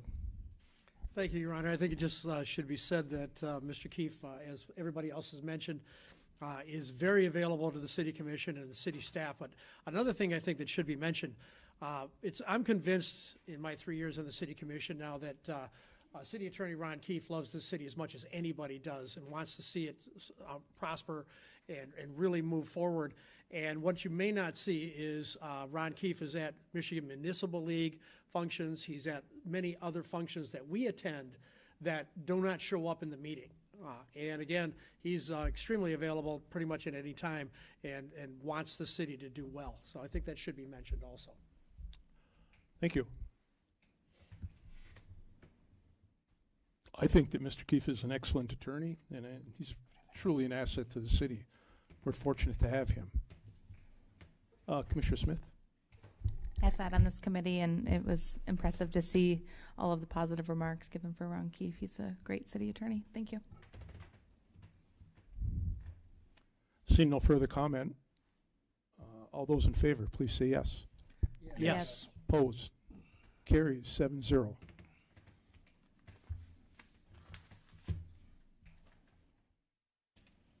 Okay, we come to our last business item of the evening. That is the city manager evaluation. City clerk, could you give us that, please? Thank you, sir. Background. The city charter requires an annual performance evaluation of the city manager. In August, the city commission appointed Mayor Campana, Mayor Pro Tem Stonehouse, and Commissioner Smith to the evaluation subcommittee. The subcommittee met to review the city manager's performance and compensation earlier this month. The overall evaluation was very positive. The manager has successfully met all the city charter requirements for his position, and the majority of the commissioners awarded him the highest rating in all other performance categories. Commissioner comments and suggestions have been provided to the city manager for further improvement. In reviewing compensation, we took into account commissioners' recommendations, comparable local positions, other municipalities, and budgetary constraints. We think the recommended 2% increase is appropriate based upon our review. Fiscal effect, the recommended 2% increase is included in the fiscal year 2018-19 budget and will bring the manager's salary to $122,039 per year. Recommendation, approve the evaluation subcommittee's recommendation to increase the city manager's salary to $122,039 per year, effective September 25, 2018, and direct the city attorney to amend the manager's contract to reflect the new salary. Alternatives as determined by the commission. Thank you. Mr. Verito?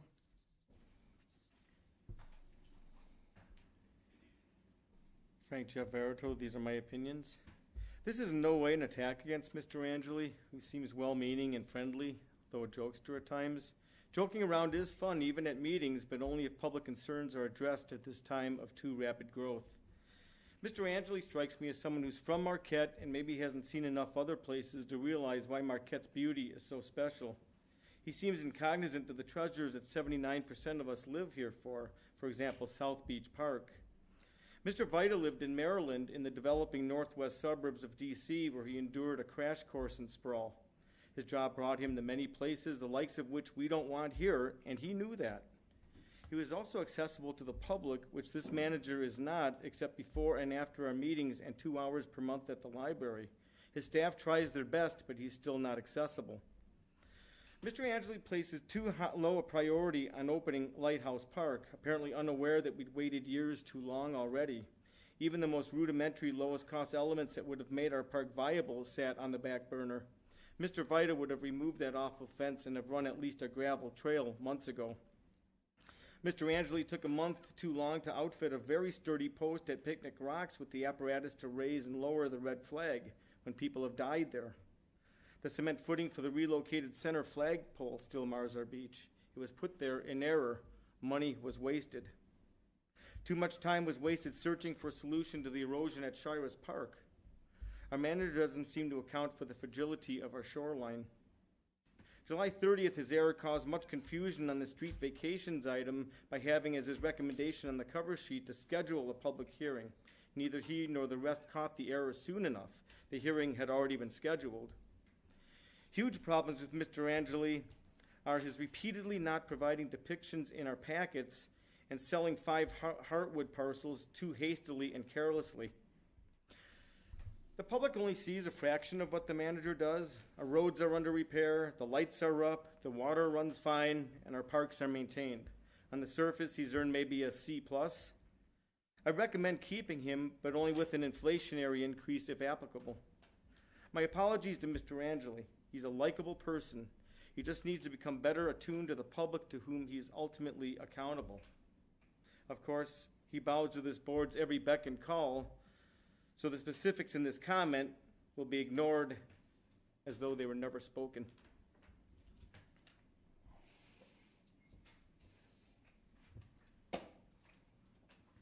Commissioners, do we have a motion?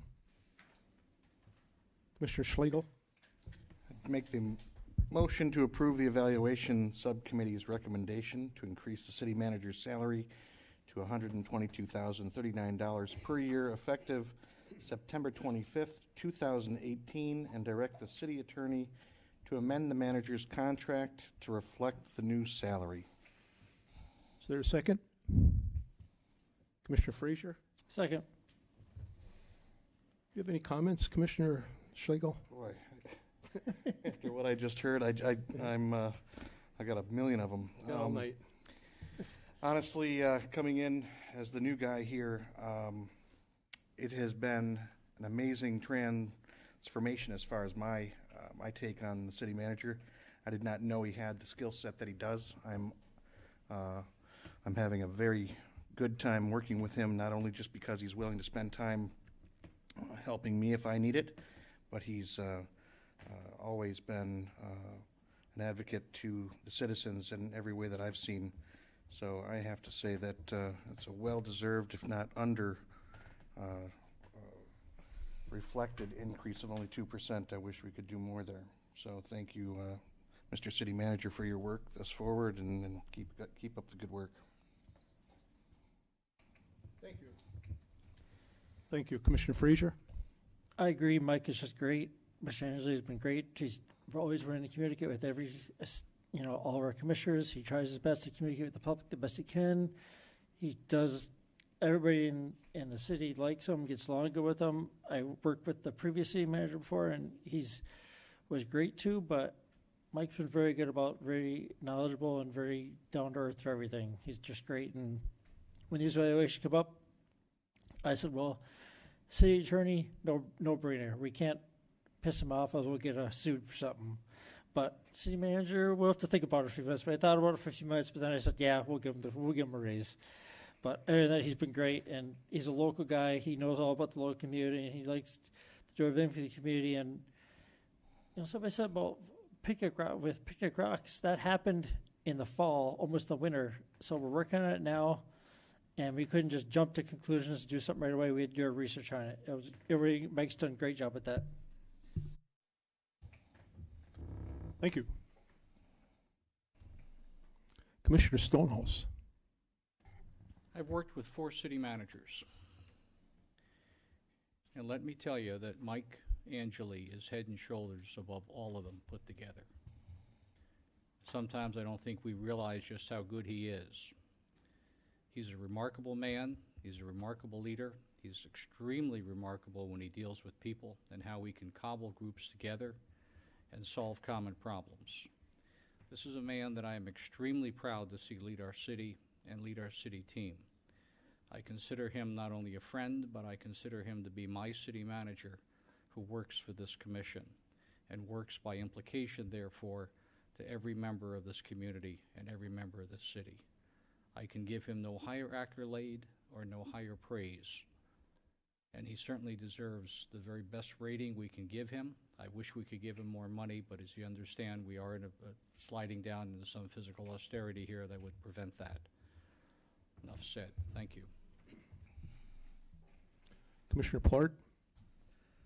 Another thing that I think should be said, Mike Angeli does a great job building relationships with all the other areas. He regularly meets with Marquette Area Public Schools. He regularly meets with Northern Michigan University. He is a good friend with to the Marquette County Sheriff, and is well aware in the Marquette County Sheriff's Office.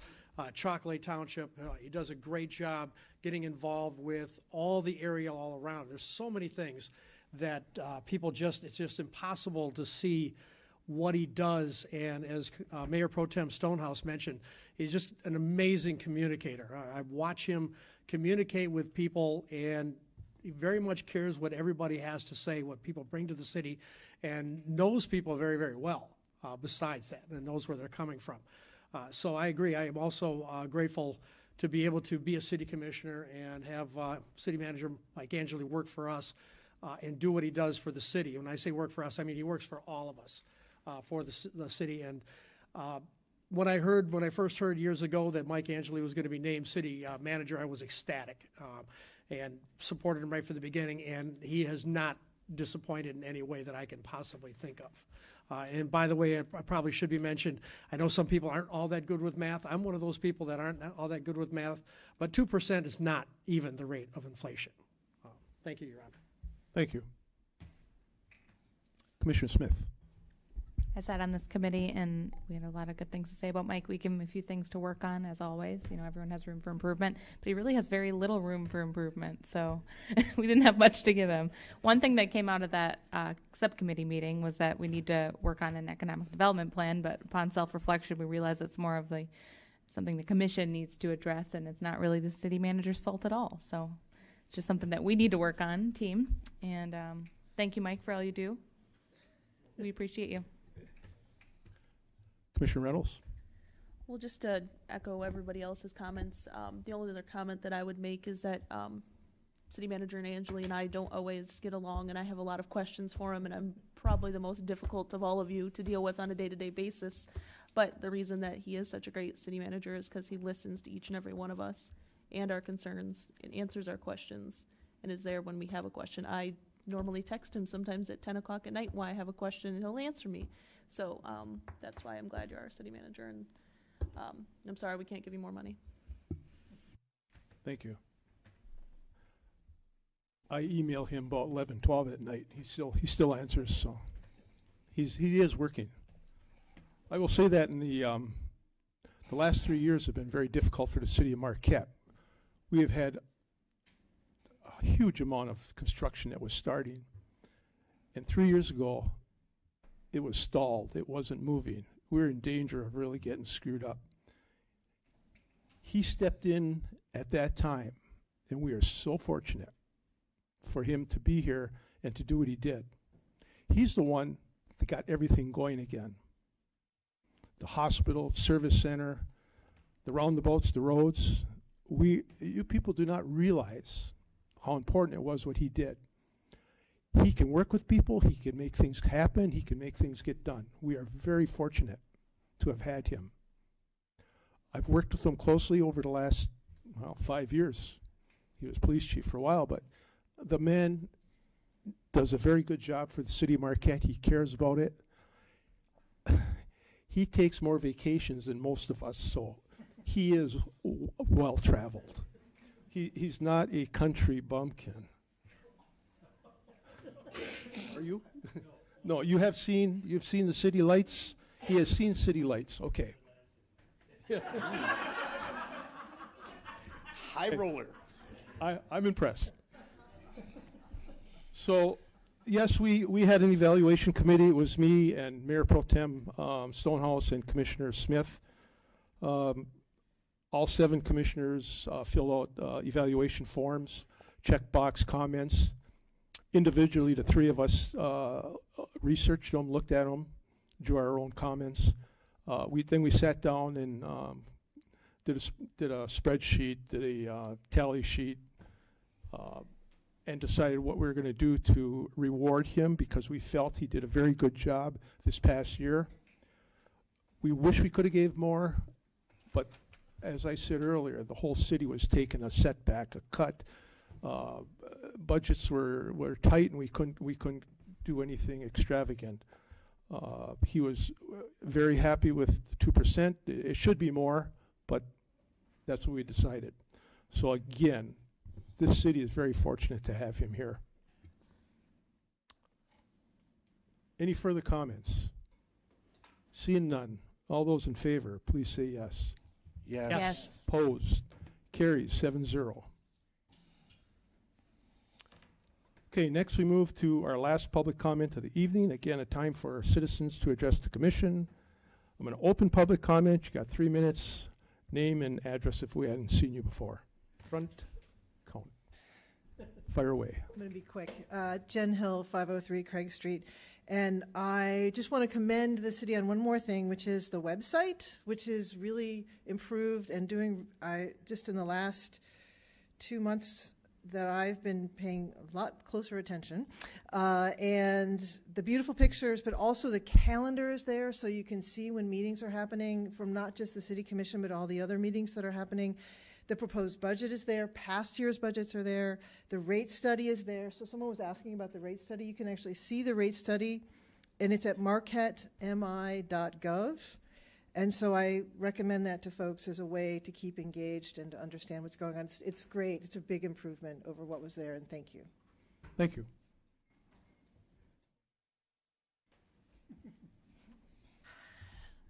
Margaret Brum, 404 East Magnetic Street, and I have 3 items, so I'm going to have to talk really, really fast. Number 1, for those of you who are social media mavens, please check out my Facebook page.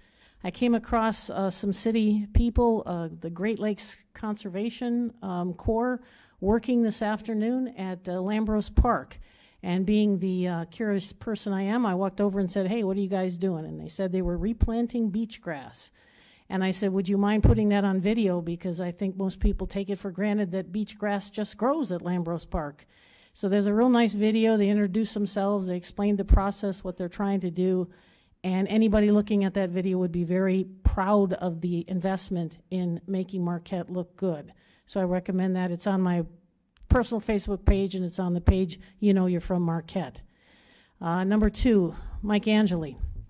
I'm going to tell you a story about Mike Angeli that maybe you all don't know, but if you knew my dad, Bob Brum, he was a referee in this area for many, many years. And there wasn't an athletic director in the Upper Peninsula that didn't know him and his crew. He worked Friday night and Saturday all day at football games. And my father had several rules about sports, which were there were rules about sports, and if you didn't know them, he didn't want you on your crew. And if you didn't show up on time, prepared, he didn't want you on the crew. And he didn't want to hear any excuses about how your badges didn't get sewn onto your uniforms for the crew. The crew would have their badges on. Just so you know, Mike Angeli worked on my dad's referee crew. That is all you need to know about him as a person in terms of wanting to work with him. Everything else you told me about how much he knows and how good he's working with, that's fine. But if he was good enough to make my dad's crew, he's good enough for the city and beyond. And because a lot of people couldn't make my dad's crew. I just want to make that clear. It wasn't as easy as I'm making it sound. And number 3, something I said at the last budget meeting didn't make it into the notes, so I have to clarify it. Number 1, I am not a communist. Number 2, I'm not a bleeding heart liberal. Number 3, I'm not a socialist. And number 4, I'm not trying to make people uncomfortable. I came out in favor of the increase in rates for sewer, stormwater, and water. I did it because my basic training as a chemical engineer tells me that pipes have a lifespan, and if you don't replace them, they're going to break, and when they break, it's going to be incredibly painful. That's why I think we have to have it. But I've also been in a situation where I didn't have enough money at the end of my month to pay my bills. Right now, I have money to spare. So that's why I volunteered. If I make the commission, I will donate my salary. It has nothing to do with my philosophy of life. It has to do with, I know what it's like not to have 20 bucks in your wallet at the end of the month. Thank you very much. I am not a communist. Thank you. Thank you. Hi there. On that lively note, Colleen Roberts, 903 Adams Street. And you guys are really doing a great job. I really do want to tell you that. You know, I look at all the road work that's going on, and some people get upset like, oh, we have so many detours. And I look at it as you're making the city viable. And you're helping us to grow and get a good image. Now, what is the crown jewel of Marquette? The island. And I got to tell you, it is about time, and I thank you for it, the paving of the road, Peter White Drive, in front of the band shell. Because when there are walkers, they park there.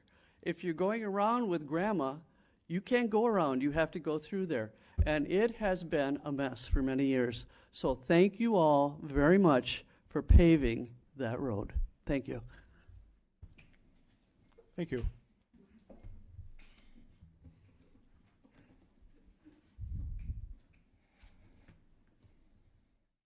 Frank Jeff Arito, these are my opinions. September 10th, Mr. Capano was asked to retract his undeserved compliment of August 27th from Mr. Plord. This chair has documented numerous times as acting the extreme opposite. In fact, his public orientation is the second worst we've seen in 20 years. Rather than rectify this matter, he ripped me, which is indicative of a lack of integrity in this environment where officials scratch each other's backs. They govern by who's who over the validity of what's said or who's correct. Mr. Campana stressed the effort it takes to run for public office, suggesting candidates should be elected based on the hours and expense exerted, not by whether they're here for the right reasons or are fit to serve those who elect them. He's too easily refutable. Consider the man who attended most every meeting for 6 years, ran for commission twice, and also applied for the 2 open seats. He exerted more effort and complimented this board more than anyone. Yet when it came time for 6 members to cast their votes on numerous ballots, not one member voted for him, even once. They cared less how much effort someone exerts. Their efforts to divert attention from the specific accusations are more important to them. I apologize for not caring how much effort Mr. Plord exerts in his campaign. for specific documented reasons which he nor a single member of this board has the gumption to address. My dares of September 10th remain unchallenged. Instead of addressing the specifics, Mr. Campana accused me of never serving on a committee when I've volunteered 4 times since my move here. I previously mentioned serving on committees, yet he keeps repeating this accusation. Anything positive from me blows right by him. Indeed, I'm overdue to serve again, but what has that to do with the validity of my comments or the operations of our city? I've invested thousands of hours fighting egregious national forest timber sales and supporting Marquette's silent majority who favor the protection of our green spaces and have unfavorable impressions of this board. No doubt I'm involved with society's bad elements. My furthest desire when I chose this most beautiful place to call home.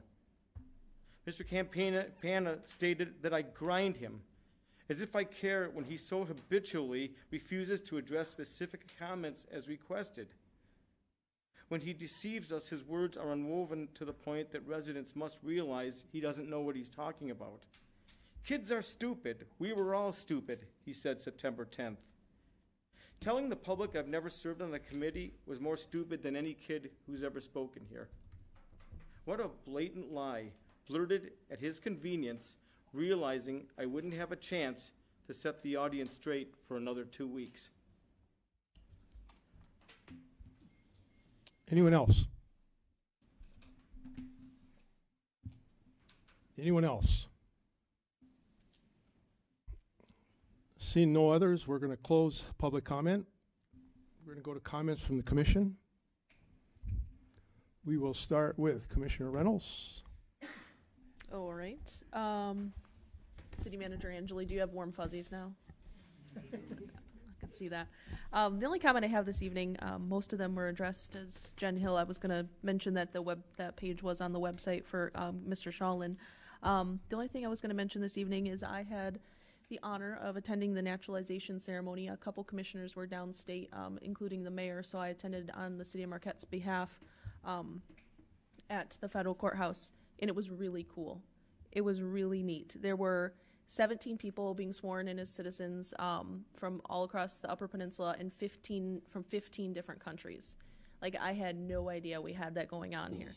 So it's just something that I think everybody should check out. It was really neat, and I'm glad that the mayor asked me to do it on behalf of the city. Other than that, I have no other comments this evening. Thank you. Commissioner Plord.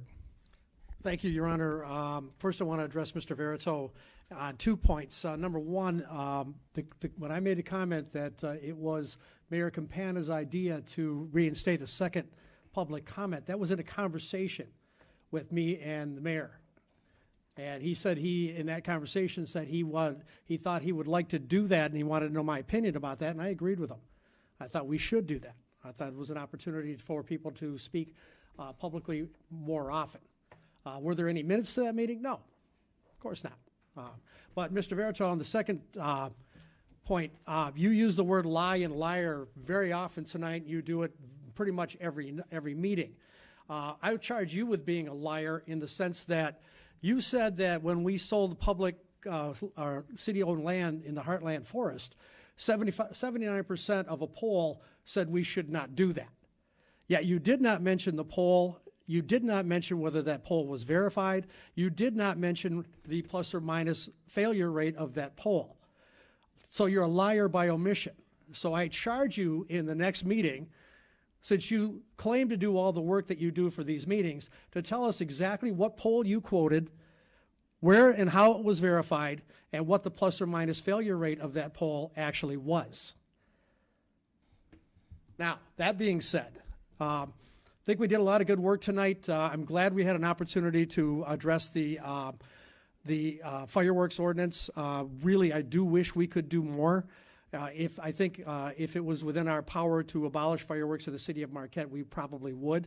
But I'll only speak for myself and say I would definitely support that.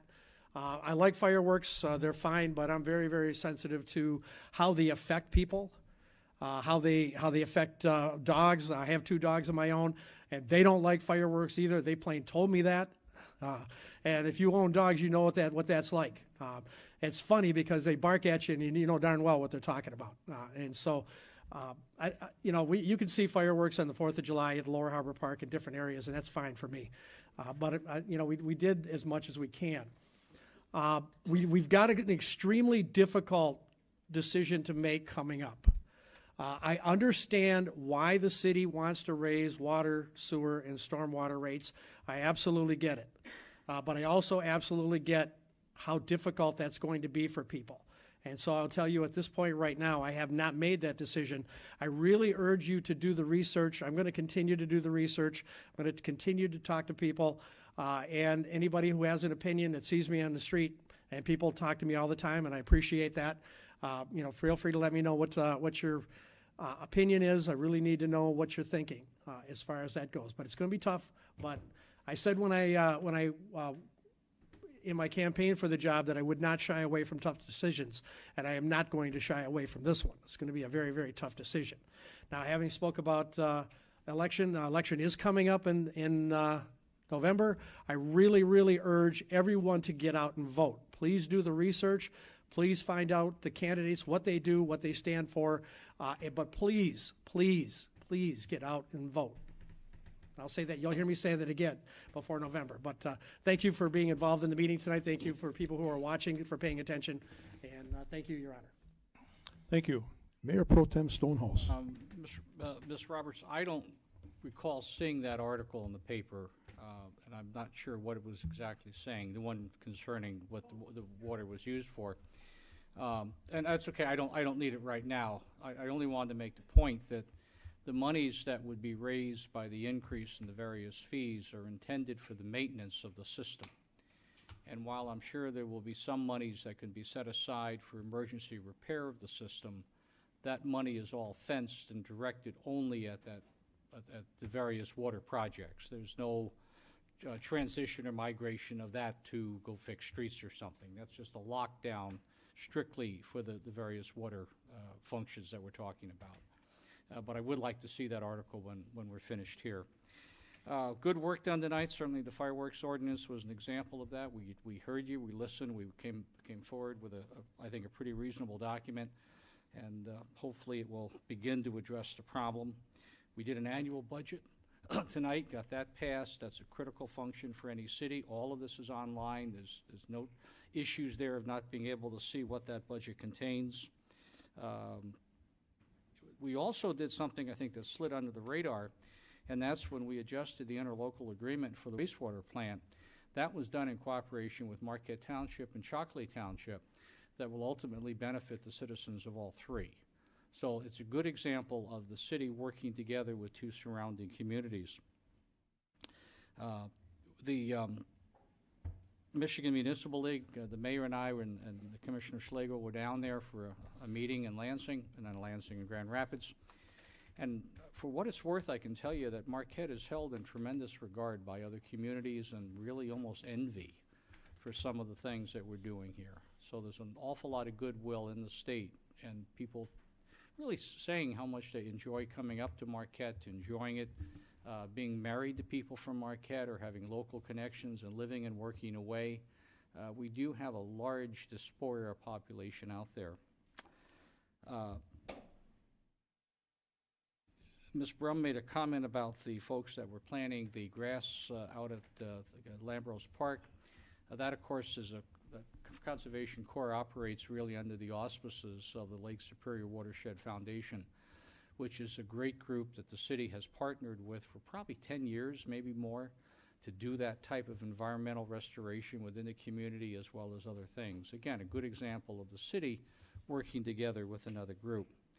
And lastly, if I can beg the mayor that next time we have an opportunity to send a representative to the citizenship ceremony, I would very much like to be that representative. I've seen those pictures pop up again and again, and I've always felt that I wanted to be there because I think it's something that all of us should have the opportunity of experiencing.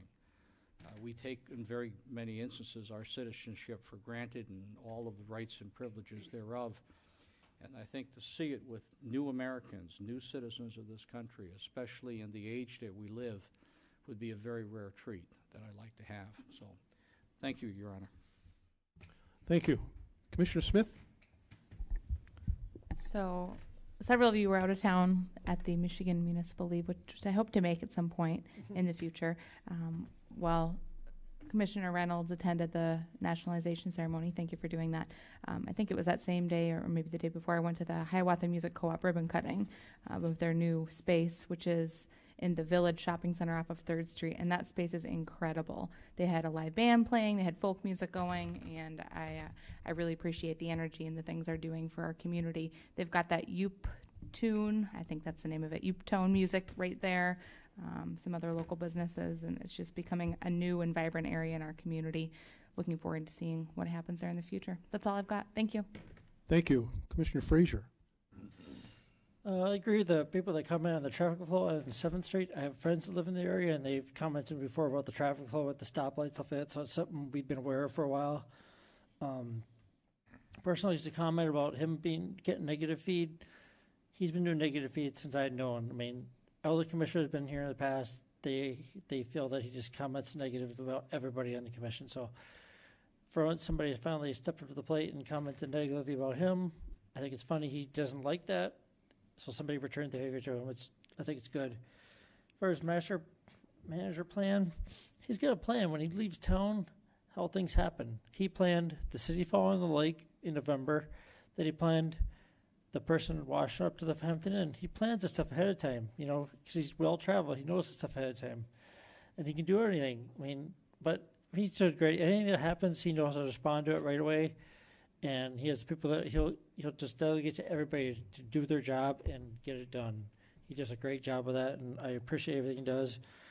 And the person that come in about the energy plant, us shut it down, it's not our decision to shut down We Energy's plant. It was a government decision, and it was also the We Energies Corporation that wanted to shut it down, not us. We're losing a big tax base out of it, so it's not our decision to do that. It'll be a brownfield project probably eventually when it comes time to shut it down, but it was not our decision. I disagree with that.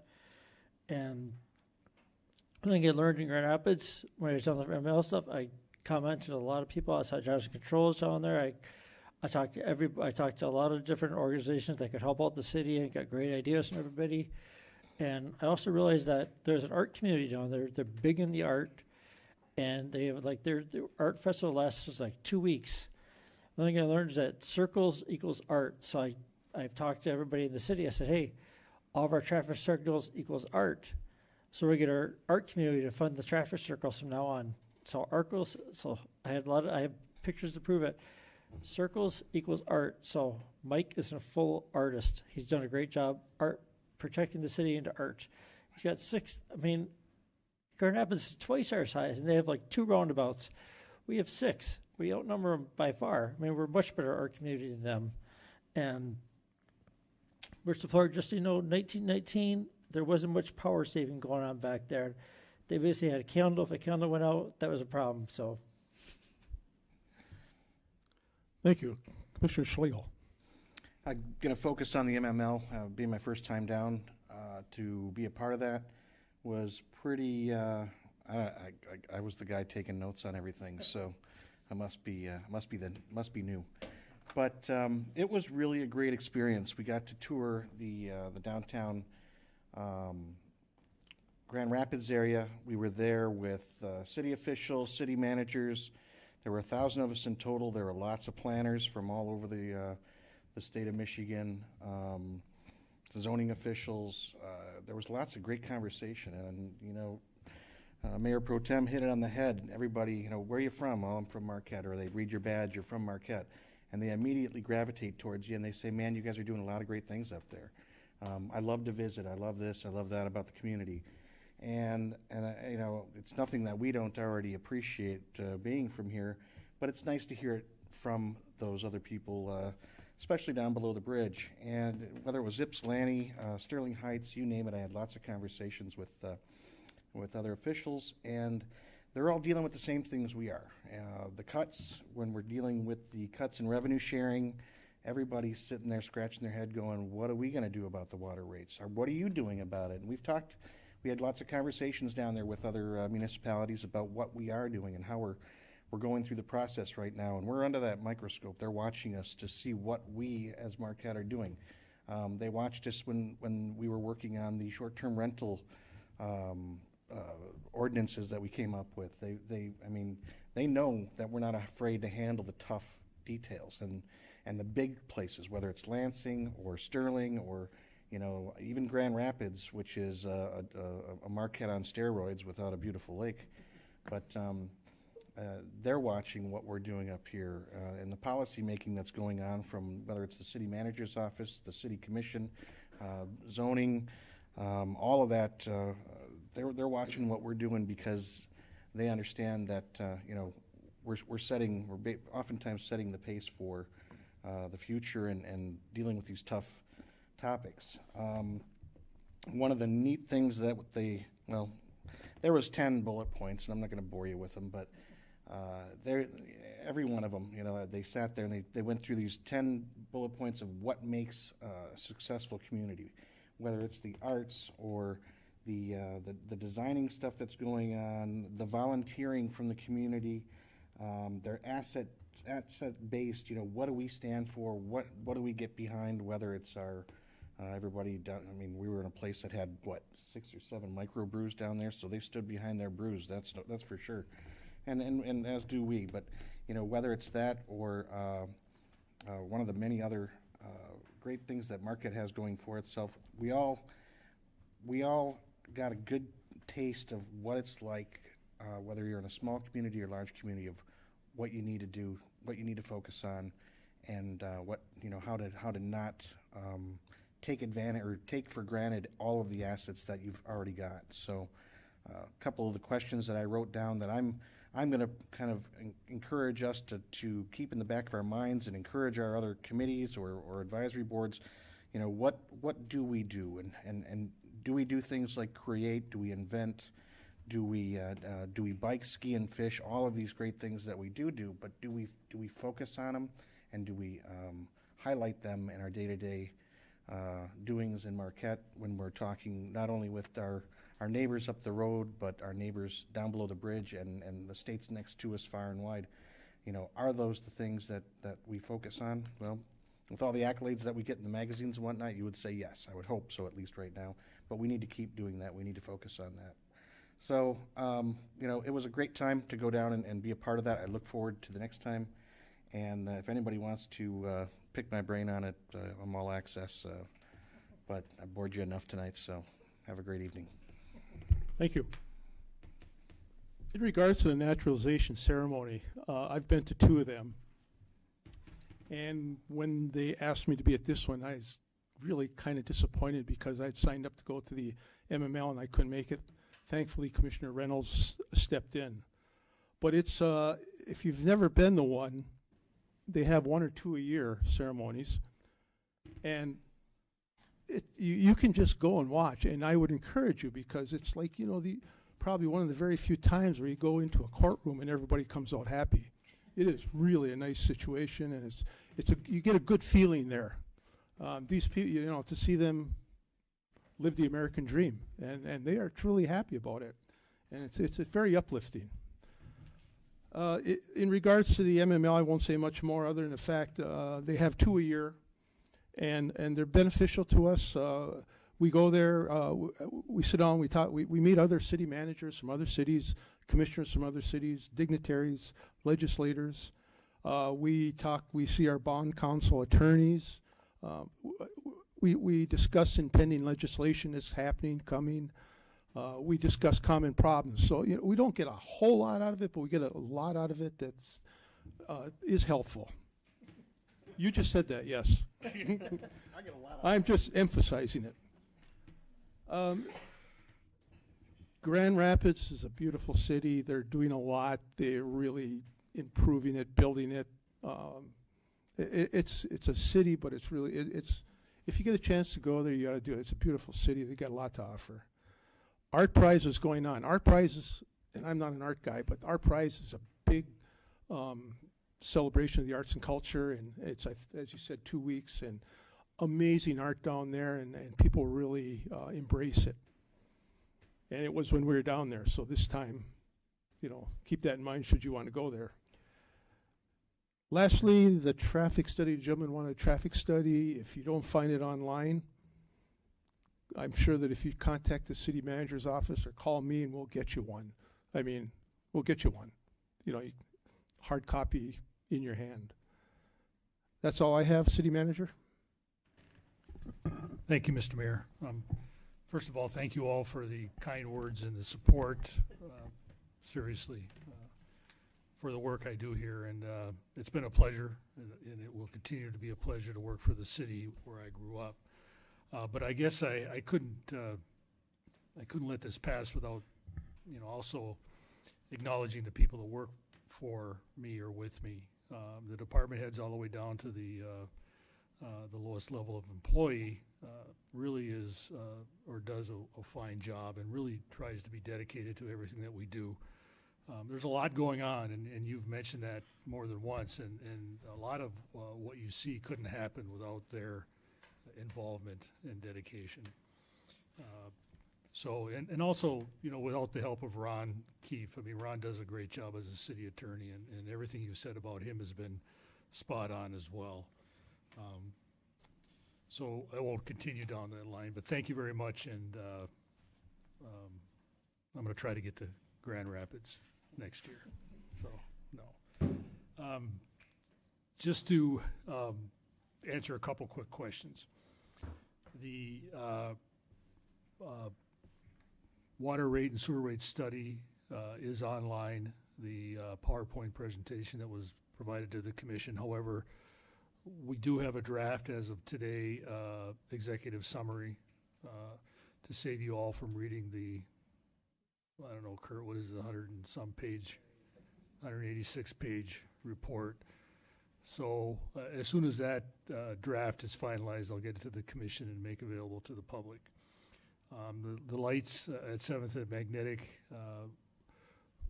we are following the traffic study on that light, yes, and it's our intent to take the light down as soon as the hospital transitions to its new location, which we think will have a huge impact on the amount of traffic that's being described there now. We're trying to time it so that it is the most positive as we can make it. And just a quick update that, if you look around town, we seem to be getting some of our blacktopping done and some of it isn't done. There are some projects, some of the larger projects that are being allowed to be completed. The details I'll leave out, but there are many projects such as our SIMP projects or the things that it may appear small, curbing, blacktop patches here and there that we can't do anything about until that blacktop workers situation is resolved. I'd also like to pass the mic to Ron for just a second. Thank you. Well, like Mike, I too want to thank the commission for some very kind comments. I had two thoughts. It was a little embarrassing, but I had two thoughts that were going through my mind as I was listening to those comments. Number one, I probably should quit while I'm ahead. And the second one is there are really two people doing this work. My law partner, Suzanne Larson, does as much as I do in this job. In fact, Mike would say much more. And she's smarter. A lot smarter, but, and also it is, and I've said this before, it's an absolute privilege to represent the commission and serve the city we all love, to do what we can to make it better. And speaking of Mike, very briefly, you've really hit the nail on the head. He's got a calm, competent type of leadership that really settles in over here at City Hall, and we all feel that we're part of the team and that we can express ourselves without any, concerns. But he's excellent. He's an excellent people person, an excellent leader, and an excellent city attorney, and you should be very happy to have him in that position. That's all I have. Thanks. Thank you. No further comments? We are adjourned.